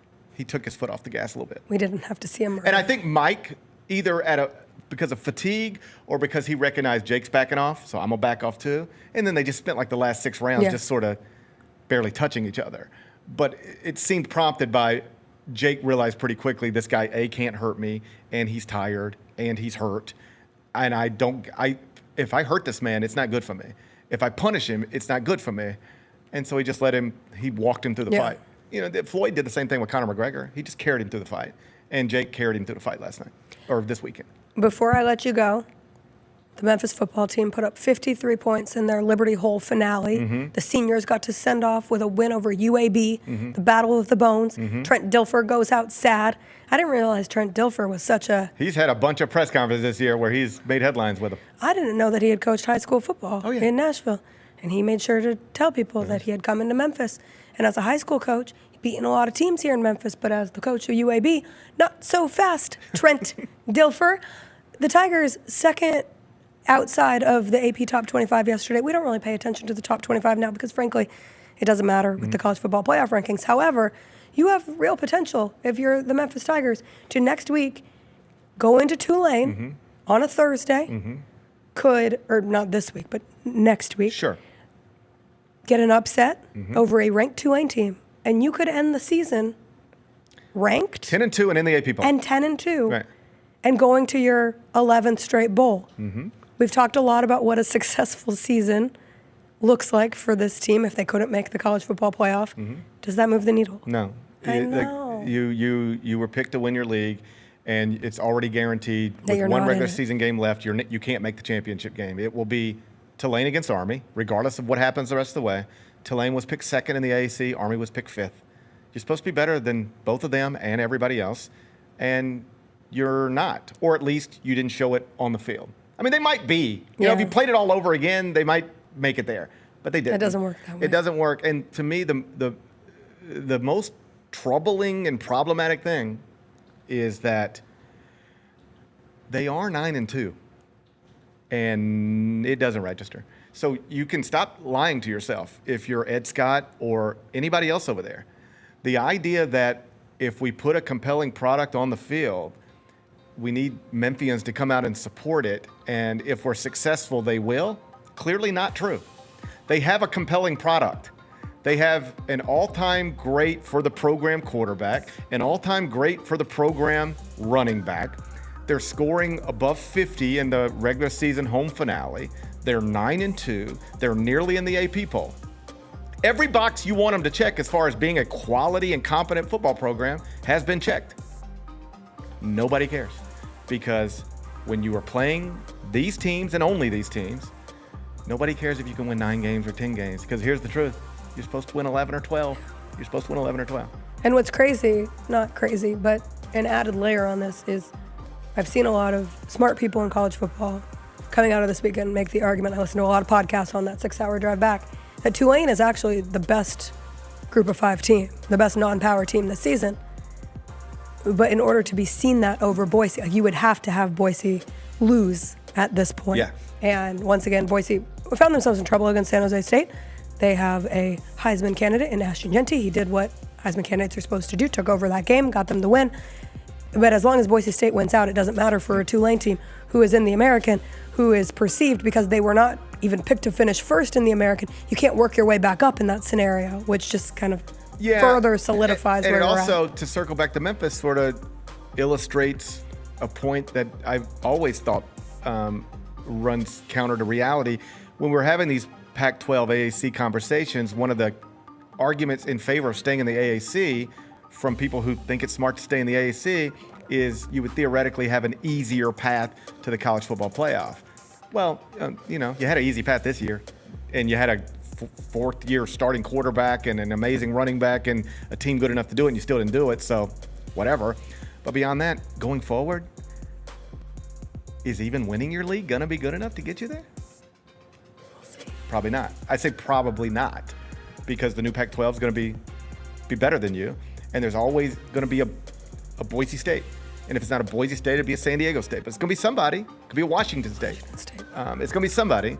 And I think the season we just experienced is the norm. It could become very normal. You're winning 8, 9, 10 games every year. That's where you have to figure out how to, and this is too long of a conversation for the end of your second segment on a Monday in November, but like a Tulane, I saw a lot of energy around Tulane being in New Orleans this weekend. Like, people are genuinely excited. Sure. They like the coach, they like the quarterback, they like the style of play, and figuring out how to put a product that gets butts in seats, even if you cannot hypothetically make it to the college football playoff or easily make it to the college football playoff. I just don't think it's easy. And that's why that's among the reasons I was a big proponent in making the move, because there will never be a Saturday connected to Memphis football where I don't look at it and go, but I'd rather just stay home and watch 3 other games than that one. And I don't mean me specifically, but I think people are actively making that decision every Saturday. Do I want to go to this thing that's happening, or do I want to stay home and watch it all? And when the options are watch Memphis play another whatever AAC opponent or stay home and watch it all, most people would rather just stay home and watch it all. And that is, I saw this on social media. Somebody tweeted it and it got retweeted, and I need to confirm it, so I need to say that first. But it was like, this is the first time in a long time. Not one game did Memphis draw at least 30,000 to the Liberty Bowl. And that's it's not because they had a bad team. It's because nobody cares. Concerning. Gary, thanks for joining us. Hey, thank you for joining us. Thanks for chatting. I feel perfect. I was going to be here no matter what. You're the one fighting through it. Fighting the good fight. Fight through it. We'll be back. We're going to talk about the happenings in college football outside of the Battle of the Bones. Some big needle movers with Georgia taking down Tennessee this weekend, how that shakes out in the college football playoff rankings, perhaps when we find those out tomorrow. Big weekend in the NFL. Josh Allen looks to be moving into the pole position of the MVP race at this point in the season. We'll get into all the happenings from football plus the Hot Mess Express when we come back.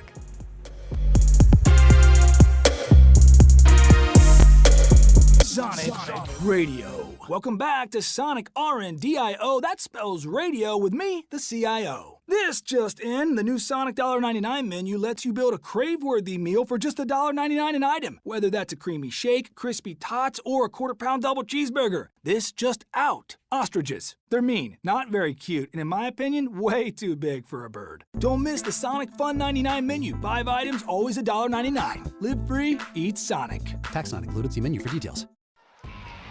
Anticipate each challenge. Make a quick response. Capitalize on every opportunity and win.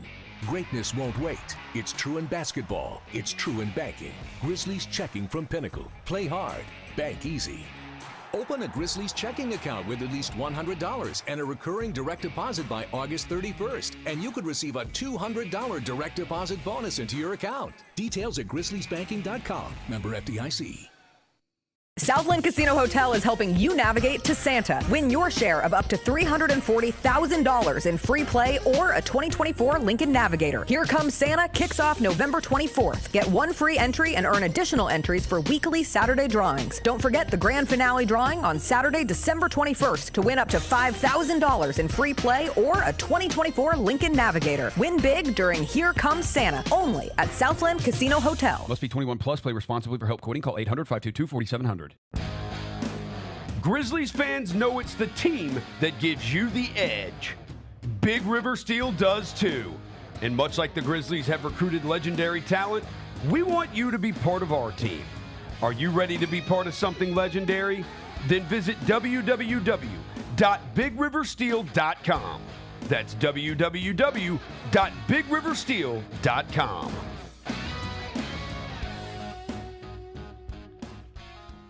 We didn't talk about owling, and you're telling me you didn't know owling? What the hell is an owling? Owling is worse than Tebowing. What is an How owling? far can Kyra zoom out on this camera? She can zoom all the way out. Can Are she you gonna zoom hit us with out? that? What are you doing? I'm owling. Okay. Wait, why were we doing this? What is that? Tune in to the Jessica Benson Show with CJ Hurt live every weekday at 8 a.m. on YouTube at Grind City Media and the official Grind City Media app. Let's face it, there's a lot of trash talk in basketball, but the great teams let their performance do the talking. Like Ford F-150 with Pro Power on board, a class-exclusive industry-first feature that turns your truck into a mobile generator and leaves the competition speechless. Ford F-150, official truck of the Grizzlies. Greatness starts here at your Mid-South Ford dealer. Class is full-size pickups under 8,500 pounds, GVWR. Justin Timberlake. I'm bringing sexy back. The Forget Tomorrow World Tour. Live in Memphis. Justin Timberlake. FedEx Forum, Saturday, November 23rd. Get tickets now at livenation.com. The brand new single Selfish is available to stream and download now. If I get jealous, I can't help it. For more, hit up justintimberlake.com. Looking for unique gifts and the spirit of Memphis? The Memphis Grizzlies are hosting Grizz Shop Local in the grand lobby of FedEx Forum. On November 30th from 10 a.m. to 1 p.m., discover a curated collection of Memphis and Mid-South small businesses all in one place. From handmade art to delicious treats, you can find something special for the holidays while supporting the heart of our community. Come join us on November 30th and support Memphis by shopping local. The top 5 worst teams in the NFL. I think the Panthers are the worst team in the NFL. I got the Saints number 1. Ha ha ha! Let's put the Aints up there. They're terrible. I'll take the Titans as my worst team in the NFL. If they played Will Levis, they're for sure the worst team. Maybe in NFL history. Might be worse than the 0-16 Lions if they play Will Levis. The Odds Couple, live at 2 p.m. on YouTube at Grind City Media and the official Grind City Media app. Goldberg announces he's going to have a retirement match in 2025, and he said this on College Game Day. We know you're trying to ride the coattails because the 2025 is supposed to be the year of John Cena. Goldberg, I have a message for you, my guy. We don't care about your retirement match.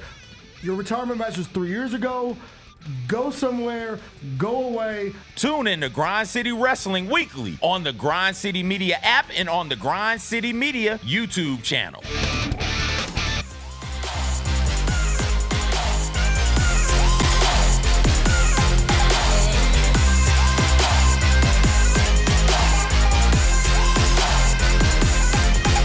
Welcome back. Two massive pieces of breaking news on this Monday morning. Number one, the Pop-Tarts Bowl will have not one, not two, but three mascots this year. Turn up. Frosted Hot Fudge Sundae, Frosted Wild Berry, and a mystery flavor that's coming back from the vault. Only one mascot will achieve the ultimate pastry dream of being eaten by the winning That team. Wild Berry is a delicious Pop-Tart. Love the Wild Berry. Let me be clear.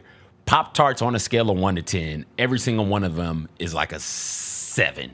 I've never had a Pop-Tart, even the off-brand There's Pop-Tart. one that's a 10. I've never had any worse than a 7. Which one is a 10? S'mores. Okay. And if that's not this the is like 8.5 for me. Well, what's a mystery flavor from the vault? From the vault? Could it be cherry? Could it be blueberry? Could it be unfrosted strawberry? I just didn't know we had lost some. Do they still do the brown sugar cinnamon? Because I think that's a criminally underrated Pop-Tart. That one is a solid 8. Yeah. Blueberry? I said blueberry. Oh, chocolate. Do they do the chocolate chip one still? The chocolate chip one is still around. And chocolate chip one is newer. We were talking about it in the chat. Newer in that I don't remember chocolate chip being around in the 90s when I was a true Pop-Tart connoisseur as a child. But yeah, that one is cookies and cream is another one that is good. Mystery flavor. Did they do an orange sickle at one point in time? Ew. Don't say ew. Hold on. I don't want an orange sickle. The orange sickle one was probably very, very delightful. It's a Pop-Tart. Again, none of them are worse than a 7. They did a pretzel cinnamon sugar once. They did a red velvet cupcake. What if it is the apple cinnamon joint? Oh, I love the apple cinnamon The apple ones. cinnamon joint. Those were fire. Oh my goodness. My I'm dream gonna have is to go buy a Pop-Tart now. what conferences are in the Pop-Tarts Bowl? Who cares? Who knows? I care because I went to think the it's the Big University of 12. I think Memphis. it's the Big 12. God, one more thing Memphis missed by not getting invited to the Big, Big 12, Pac-12, who's in it? I'll never. If it's the Pac-12, I was searching for my Pac-12 visor, but I was wondering why you were digging in your bag. I finally took out of my I'm checking to see my who's in the backpack Pop-Tart today. Yes, please let me know. It's the Big 12 and the ACC. Big 12, ACC. There we go. I knew it was a Big 12. That's so sad. What's sad? I want to go. We have no Let's obvious go. tie-in. What do you mean? All right. Do you know what the All other these- piece of breaking news is? All these teams you cheer for, I'm sure there's a tie-in Do somewhere. you know what the other breaking news is? No, what? We're getting a Beyonce concert. Beyonce's performing at the Ravens-Texans game on Christmas. I know. Yeah, I saw that. On Netflix. Yeah. Netflix better get their stuff together. Oh, because I of don't the need any buffering? freezing, deezing, buffering. Freezing these. Yeah, freezing, deezing, these. Exactly. I'm excited for a Beyonce concert. All right, football from the weekend. Yeah, Kyra got it. No, I'm lost. I want to get it. Somebody explain it to me. Is it Freezing freezing, deezing. deezing, these nuts. Oh, okay. I missed that part of it. I missed that part of it. Put the mute on. Put the mute on. No, I'm not. Cough through it. Cough through. Play through the pain. Yeah, come on. I wasn't able to watch a ton of the college football action from Saturday, week 12. Did see quite a bit of the Georgia-Tennessee game. Was really impressed with Georgia's offensive line. Felt like the biggest difference maker. Carson Beck went virtually untouched, and guess what? He didn't throw 8 bajillion million picks. I know technically he hasn't thrown 8 bajillion million picks in a game this season, but he had 9 in like 4 games. So it was good to see from Georgia. It does create quite the hodgepodge of those SEC teams with Georgia, Alabama, Ole Miss, and Tennessee. Right now it looks like Tennessee will probably be the odd team out, but we'll see how it continues to That's who you would play. leave out of the CFP? Yeah. Okay. Who would you leave out? Indiana. Like, you got to play somebody. Does how they play against Ohio State factor into If your they win, overarching no. thought? Of course. If they win, they're fine. But anything less than a win, like pull up Indiana's schedule and tell me how many bowl teams they've played. Right? They've played maybe 2 bowl teams. They're at a conference slate is a joke. Who knew there was a football playing team in Western Illinois? Indiana did. They found them. Charlotte is sitting there, 3-7. Florida International is sitting there at like 4-6 or something abysmal like that. You've got wins. You got a win over Illinois. And that Illinois team is doing a whole lot of resume saving for not just Indiana, but Penn State as well. Indiana has maybe Wisconsin gets bowl eligible. Maybe Washington. Maybe Michigan get bowl eligible. Right, and that's Washington's it. playing a lot better. Washington has a real chance. Washington's playing a lot better. Washington has a legit chance. Whatever. Is Washington 5-5? And there's 2 games left? So they're not bowl eligible. Right? Like that's Indiana.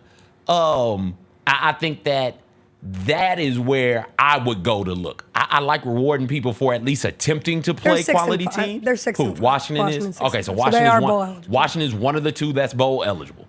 You want to know who's not bowl eligible? Michigan? Nebraska, USC. Losers. Did you know that was like I think it was their crazy stat. I can't remember the exact number, but they have upwards of 6 straight opportunities to become bowl eligible where they have lost the game that would have made them bowl eligible and losing to USC. USC homecoming. You don't walk into the Coliseum on USC's homecoming, think you're going to get that win. What's the rest of USC's schedule? Could they get the bowl eligible? Yes. Okay. But I mean, they play Notre Dame and UCLA. UCLA, they're both eligible. I don't know. Patient zero. You gave it to me. That is baloney. You have been sick for like 2 weeks. I hadn't been sneezing. Yes, you have. I have not been sneezing. You've been sick. I have not been sneezing. You've been sick. No, you will not do me that way. Oh, I absolutely will. No. I've been blaming you in my head. And Chris. How? Again, I'm way over here. You think that glass does anything? Yes. Didn't we learn from 2020? No, we didn't. No, You're we right. didn't. That's why we elected Robert F. Kennedy to be, or elected the man who's going to make Robert F. Kennedy in charge of the health department. What we did. I thought Oregon was going to lose to Wisconsin. They made it through. Like 5 weeks ago, I said, this is when I'll know about Oregon, the Wisconsin game. After you go through a pretty tough gauntlet of conference opponents, how do you handle this Wisconsin team? And as great as Oregon is and as great as they've been historically here, going back to, 2008, 2009, what have you, big physical teams have been a problem for them. Yep. And they just hadn't played a good version of that team yet. And let me tell you, you're in a conference where that's the good version of Iowa, Wisconsin, Michigan, throw Michigan State in there, Minnesota. Like they're having, Minnesota's having a decent year, but some of those teams are having down years right now. You'll have to play good versions of those at some point in time. And I question whether or not the style of play that Oregon is known for traditionally can hold up having to play good versions of those teams. Their defense is legit. And what Dan Lanning has done from stacking up on those transfer portal guys, that's what impressed me from that game. BYU finally lost, so they're not undefeated no more. It felt like they were going to lose at some point. We know when they knew they were going to lose this weekend. When Cosmo the Cougar almost gotten taken out by a golf cart. Their mascot, one of the best mascots, I've said it before about BYU, very acrobatic, does some crazy gymnastic stunts every game. And Cosmo the Cougar almost got wha-bammed by a golf cart on the sideline, and that is when they should have known that they were going to lose to Kansas on Saturday night. It does set up the Big 12 in question, where is Colorado really going to do this? And they had another big win, another double-digit win for Colorado over the weekend. They're good enough where they don't have to play a perfect game and can still beat some of these bizarro Big 12 teams this year by double digits. Travis Hunter has cemented himself as the front runner for the Heisman Award because he's flashy. He's playing for a team that's winning down the stretch. Like Dylan Gabriel, sure, Oregon wins. They're still undefeated, but he didn't stat pad. And I know it shouldn't always be about the stat padding of it all, but it does play a part. And to have Travis Hunter playing both sides of the ball, he had his Heisman moment. He got penalized for his Heisman moment. It does feel as if, as long as, God forbid, he doesn't get hurt and Colorado keeps winning, it's his to win. Look, he plays 2 positions at an elite He's level. a unicorn. We don't see these. No, we don't. Like that's why you win that's why he should win the Heisman. He is one of the best receivers in the nation and one of the best defensive backs in the nation. I hadn't looked at the college football season stats yet this week, but I would assume if I pulled them up, Travis Hunter would be first, second, or third in the Big 12 in receiving touchdowns and receptions, and probably top 15, top 20 in the nation in receiving touchdowns and receptions, while also being near the top of the nation in passes defended and leading the Big 12 in that category, while also being like third in the Big 12 in interceptions. I'm assuming that's what it would be. And if you got one player who's all of those things while also playing all of the snaps on the field. Like, come on, man, that's your Heisman Trophy winner. I don't care what the quarterback does on the best team in any given year. Like, that dude, we don't make those. We don't see those a whole lot. And I'm going to be honest, I would throw Gentry in there over Dylan Gabriel as well when you think about what he's doing right now and how everything is predicated on stopping him, and nobody can do it. They threw a graphic up. Let me see if I can find it. They threw a graphic up on the TV that talked about his yards against in the box from 6, 7, 8, and 9. And the only way to stop him is to put 9 players in the box. Yeah. It's incredible. With 6, it's 7.2 yards per rush. I saw the same graphic. With 7, it's 10.2 yards per rush. With 8, it's 7.9 yards per rush. And then more than 9, it goes down to 2.2 yards per rush. And some of that is probably because you're bringing in 9 dudes in the box, and my man only has 2 yards to go to get a touchdown or something like that. Yeah. He is very much, for me, the difference between Hunter and Gentry, like, it goes back to truly one-of-one unicorn status. We don't see this. Gentry feels very MVP to me because what is Boise without Ashton Gentry? And I thought them going down double digits, down 2 touchdowns to San Jose State, and then rolling with Gentry, put the ball in your best player's hands, and he's a game changer, was so symbolizing of what he is for that team. Whereas Colorado has pieces outside of Travis Hunter that have allowed them to get to this point where they are potentially competing for a Big 12 championship. But people sometimes forget, like, the Heisman Award is not an MVP award. Like, that gets muddled at different times. Speaking of MVP, on the NFL side of things, huge game for Josh Allen. We'll take a quick break. We'll come back. We'll talk about the NFL happenings from this weekend. Bills Chiefs never disappoints. The Steelers are 8-2. The Niners are dead, according to my husband. We'll get into all that, a little Hot Mess Express, into the rest of our Monday when we come back.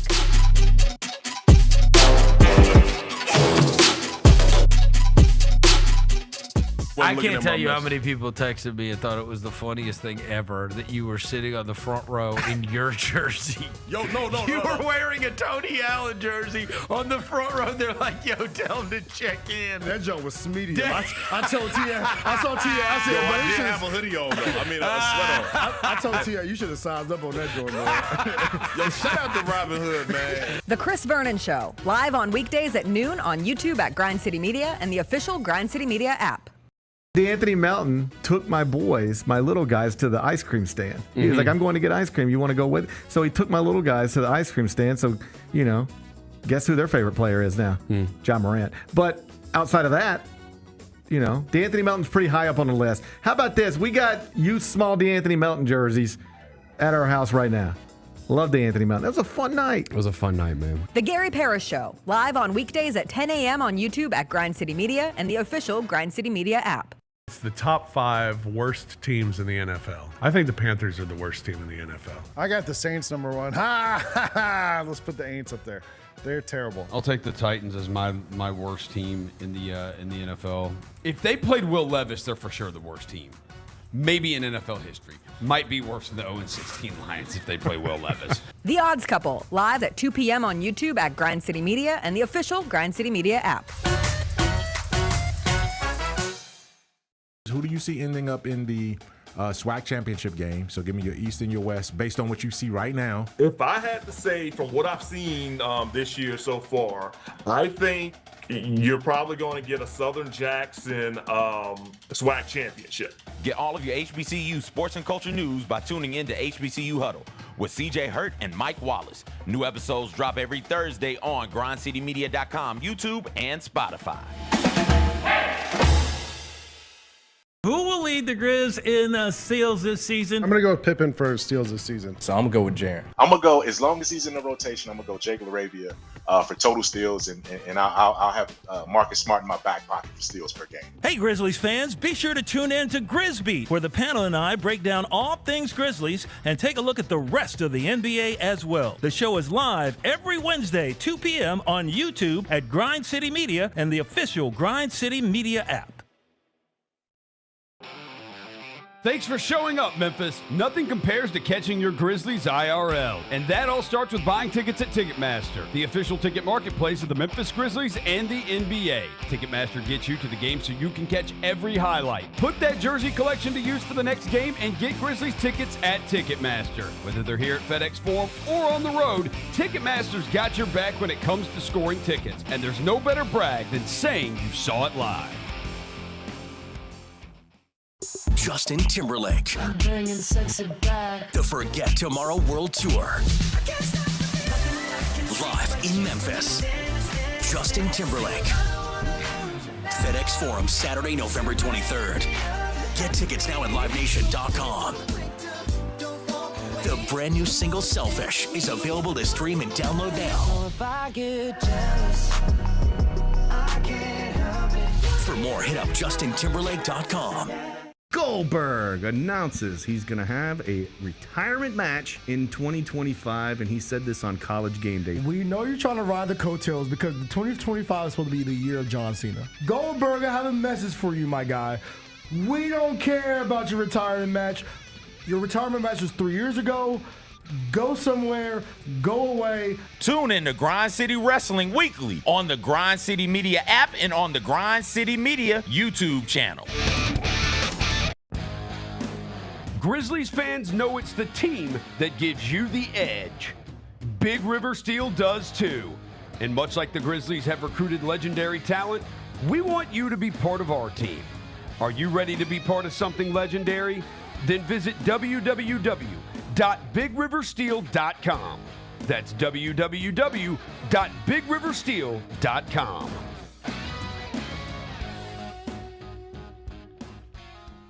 Sonic Radio. Welcome back to Sonic RNDIO. That spells radio with me, the CIO. This just in, the new Sonic $1.99 menu lets you build a crave-worthy meal for just $1.99 an item. Whether that's a creamy shake, crispy tots, or a quarter-pound double cheeseburger. This just out. Ostriches. They're mean, not very cute, and in my opinion, way too big for a bird. Don't miss the Sonic Fun 99 menu. 5 items, always $1.99. Live free, eat Sonic. Tax not included. See menu for details.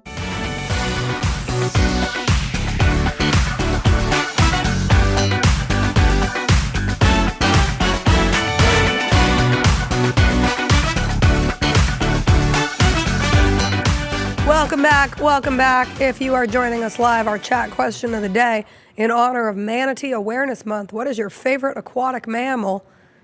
Thanks, CJ, for asking the important questions. You're welcome. With 43% of the vote, dolphin. Can't believe dolphin. You can't believe dolphin? I can't believe dolphin. What do you think? I mean, manatee is a choice. I voted for the dolphin. Whales are a choice.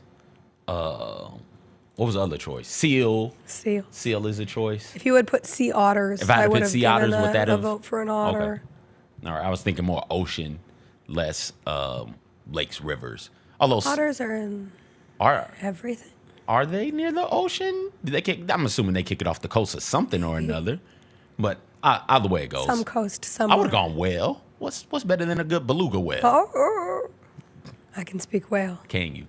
I can speak whale. Good sperm whale. You know what I'm saying? Other than always, God, that ticker is still going pretty fast. She slowed it down some. We're working on it. I saw that LaMelo Ball fine. Not in the year 2024, my dude. Come on. Come on. NFL Week 11. Just go no Diddy. You can't offend, and the only people you offend with the no Diddy is Diddy, and we don't care about that anymore. It's true. No Diddy. The most important thing was Bo Nix. But other than that, the Chiefs-Bills game did not disappoint. That afternoon window was fun because I was watching Bo Nix shred the Atlanta Falcons while also watching Chiefs-Bills, while also watching Niners-Seahawks, which did not take a fun turn in our household. Chris Litter has deemed the 49ers dead. He did get up from the couch. He did take the pillow, and he smashed the pillow on the ground. The 49ers pillow? No, or just a regular pillow off the Okay. couch. He was so mad. I was kind of like, I root for the Niners because happy spouse, happy house. Okay. But I was happy for Geno Smith to have that moment because they're hard on Geno Smith in that Seattle market. Having been there the last couple of weekends, the Sports Talk Radio, it's tough on Geno Smith. So nice moment for him. Bad for the Niners. They've lost 3 division games with double-digit leads in the fourth quarter. That's bad. Yeah. That's not That's not how you make the postseason. Yeah. They They probably are done. I don't want them to be done. They just got Christian McCaffrey back, which means I just got Christian McCaffrey back. He might be able to put up some stats, but yeah, I'm not sure what the rest of their schedule looks like. But you're already that far behind the 8 ball this late into the season. I think it's time to start putting the lids on some of these coffins. Maybe not hammer nailing them, but you can absolutely start putting some lids on some seasons. If you want to run through teams. Are you putting a lid on the Bengals? Yes, it might be time to put a lid on there. Although they do have a favorable schedule. They got the Steelers twice.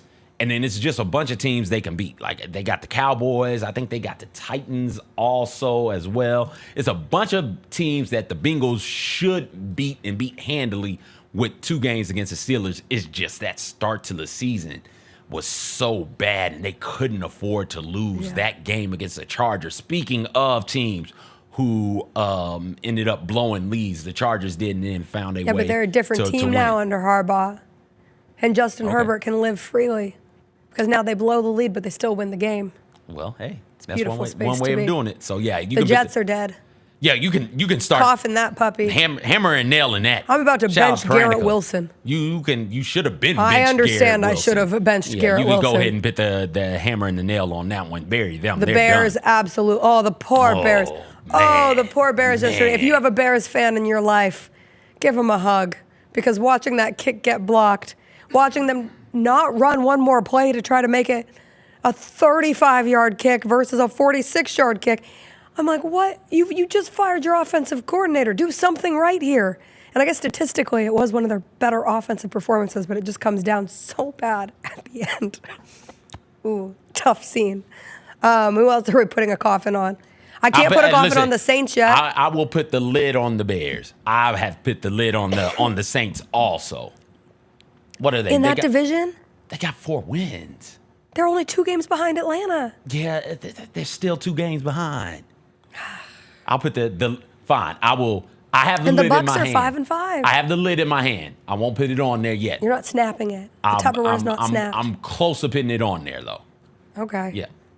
Any other official closeouts? Titans are done. Oh, of course. We buried them weeks ago. Done. The Panthers are done. The Jets are done. The Colts hang on. They brought Anthony Richardson back. Who else? Who's done in the NFC? The Cowboys are done. Oh, the Cowboys are done. We get to see them tonight. Yeah. Take on the Texans. And the Texas Bowl. Let's do it. I think that's it. Who's dead? The Browns? Oh, the Jags are, of course, dead in the AFC. Done. The Jags are done. When is Doug Peterson getting fired? It's become the running joke in our household. The way the Lions demolished them and just manhandled them was like, oh my gosh, how are you this bad at your job? It's your job, and you're this bad at it. Yeah. No, you got to go. I think the Browns are done also, and I think that's. How about the Dolphins? Beat the Raiders. No, I don't think the Dolphins. I'm not done with them either.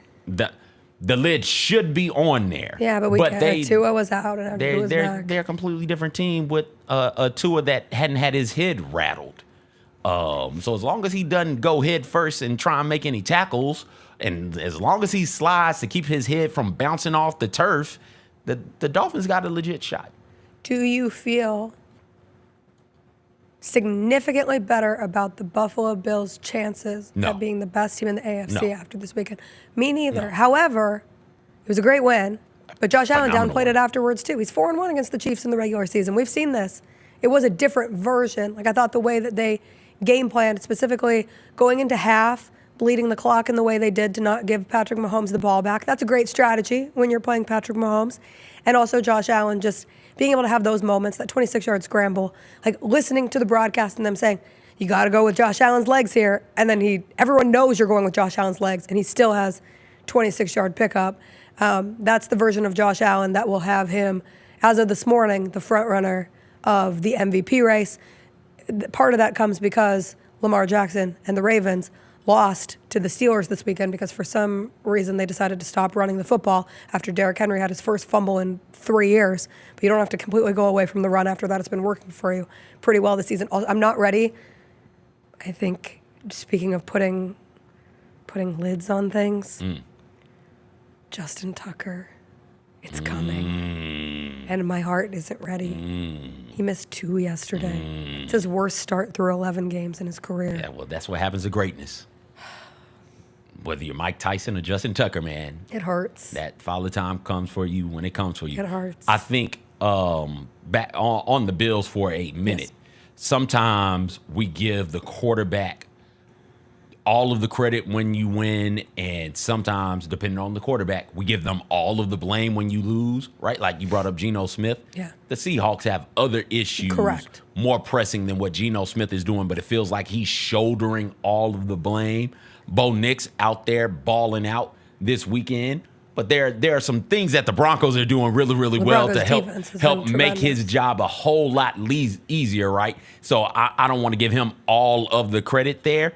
Josh Allen is the one who gets all of the credit and all of the blame.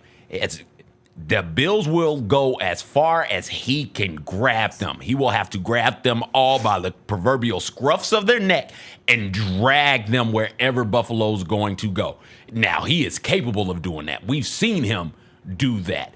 But that, to me, is just not necessarily the best way of going about winning games in the postseason when it is just a one-game winner-take-all scenario. If he has a bad game, let me be clear, a bad game for Josh Allen is probably average to good for everybody else. If he has one of those type games, if he's not Superman with a cape, like the Bills, I think, are in trouble. And it's just, I don't know when that might happen. I don't know who can do that. Maybe against these Chiefs. The Ravens, you can get them in the secondary. You can absolutely gobble them dudes up. So I don't think it'll come against them. The Bills leave things to be desired at other positions, but not at quarterback, because you got that dude running around out there making plays. He does still play like a psychopath, though. He reminds Cam Newton. Right, like the same general size with the same general football mentality where propensity to throw your body on the line. I've got the first down. Let's just go down here. No, let's get it all. Let's get it. Let's drag dudes into the end zone. Let's go. Like that. That kind type of the of jaw mentality. at times. Going Yeah, from but that's another basketball. sport. This is football. I know. We spent 40 minutes talking about them. Can we talk about the football for a second? We're talking about the football for a second. It's also the Chiefs. You can just talk over me. No one could hear me. Well, I can talk over you because we voted about that, Jessica. Remember, don't forget. The Chiefs, if Patrick Mahomes got to do a better job taking care of the ball. That one interception. Xavier Worthy has to be a smarter football player, too. If you want him to be one of your best weapons, he cannot keep catching balls and not putting his feet in bounds. Yeah. I saw someone called him a track star who happens to be an NFL player, and that is precisely what he is right now. 4.4 speed, 5.2 hands, right? They need like that's Pacheco what back, Hearn. too. He's coming. I know. He's coming back. It And I gives know them that because he's on my bench. Player. They need some physicality to their offensive game. And be able to run the ball. And Pacheco, be able to run the ball consistently, one, with a bit of a home run threat. Because Pacheco has the ability to break off 20, 25-yard runs on a moment's notice. And I think that will help out some as well. Though I will say from a vulnerability of the Chiefs' defense, which has been one of their most successful reasons why they started undefeated. It's been the best part of their team. Yes. Yeah. And for the Bills to score 30 points, crazy stat. First time in 30 games that a team had scored 28 points on the Chiefs. Wow. And the Bills scored 30. Wow. So, but again, it's the regular season. Any other games from the weekend that stood out to you? Packers getting the win helps them out tremendously. What the Vikings were able to do. Sad Bears. In Tennessee was good. Outside of that, the Steelers continue to win games without scoring touchdowns. Don't let Russ cook. Just let him bake. That pick he threw in the end zone. That it could have been the game. Yeah. But their defense is great, Their too. defense is great. They've got the opposite of what Tucker is right now, what Tucker was, and a pretty damn good kicker. They beat the Falcons earlier this year without scoring a touchdown with Fields at the helm. They beat the Ravens without scoring a touchdown. 6 of 6. As well. So, like, that's there. And they talk about it. Mike Tomlin has talked about it. The importance of complementary football, the importance of the special teams. That's something they take very, very seriously up in Pittsburgh. All the field goal blocks and punt blocks they've had on the season, the quality field goal kicking team as well. They want to be firing on all cylinders across the football groups, and they are right now. And again, Russell Wilson, I thought he was going to feast on that Ravens secondary and didn't, but they still came out with the win. So the Steelers are pretty damn good this year. On the Ravens side of things, like, you guys got to start beating good teams. Yeah. You have to at a certain point, because the playoffs, guess what? You're only playing good teams. And so I look forward to seeing the Steelers-Ravens rematch. Before we get out of here, you mentioned WNBA lottery happened yesterday, draft lottery. Dallas Wings get the number 1 pick. There had been much assumption that the Los Angeles Sparks would get the number 1 pick and that Paige Beckers would be destined to go to LA, but it now appears that she's destined to go to Dallas. But you paused, and I have no idea who you think is going to go ahead of Paige Beckers. No, it's Paige. Whatever. It's Paige. I was Who wrong. did you think? I thought the big from UCLA, Betts, I thought she would be No, it's there. But Betts is a junior, and that's the thing. And that too. And Juju's, I saw someone in the chat say, what about Juju? There are a bunch of really good, and this is great for the game, a bunch of really good women's basketball players in college who aren't going to leave this year because they still have college eligibility. Usually the really good players are all like seniors and they're on their way out, and we see that, we know that, we recognize that. But that shows the depth of the talent in the college ranks, having a Juju, having a Betts, having an upperclassman like Paige. I don't know what it is about Paige. She affects the game in so many different ways. Yes. Gino points this out. He compares her to Breanna Stewart in that sort of way. I just don't think of her as the dudette on the team. She can be your sidekick, though. She's a 6-foot point guard. Yeah, okay. She can do everything. I think you'll be reminded. She can do everything. I think you'll be reminded this season. I've never liked Paige. Oh. Like, that's been one I've never been on. Paige is going to get this. I don't think it'll be similar conversations because there was a learning period of Caitlin Clark. We hadn't But the learned notion anything. of, it's going to take an adjustment period. Did you see? Well, absolutely Did you see take an adjustment Enrique's period. tweet? What are you talking about? What? Enrique Agumbawale said, "I just fell to my knees. Thank you, Lord. Thank you, Lord." She needs talent so bad on that team. It's literally Enrique, And that's Satu it. Sabli, and now Paige Beckers. Let's go. The Sparks didn't deserve another young hot star. Why didn't they? They thought they did. They got to be sick. They're projected to take Kiki Affarin out of USC. Got you. Forward. Brink will be out next season also? No, I think she'll be back. She'll be back? But not at Okay. the start of the year. Got But she you. should be back next season. Got you. The Wings don't have a coach. So now you would assume Dallas becomes the best coaching opening. It's Dallas, it's the Sparks, it's the Sun. Sky. There's one other one in the sky. We'll see. All right, everybody. It's been a Monday. We didn't have time to get to the guy who died in a tanning bed at Planet Fitness and wasn't found for 3 days. Save it for but WTF. We'll save it for Wednesday. Thanks for bearing with me on this scratchy Monday. We'll be back tomorrow. It'll be a Grizzlies game day. Mike Wallace will join us. It'll be fun. It'll be an NBA Cup day. Just means more. See you then. Bye. All right, you're done talking for the rest of the day.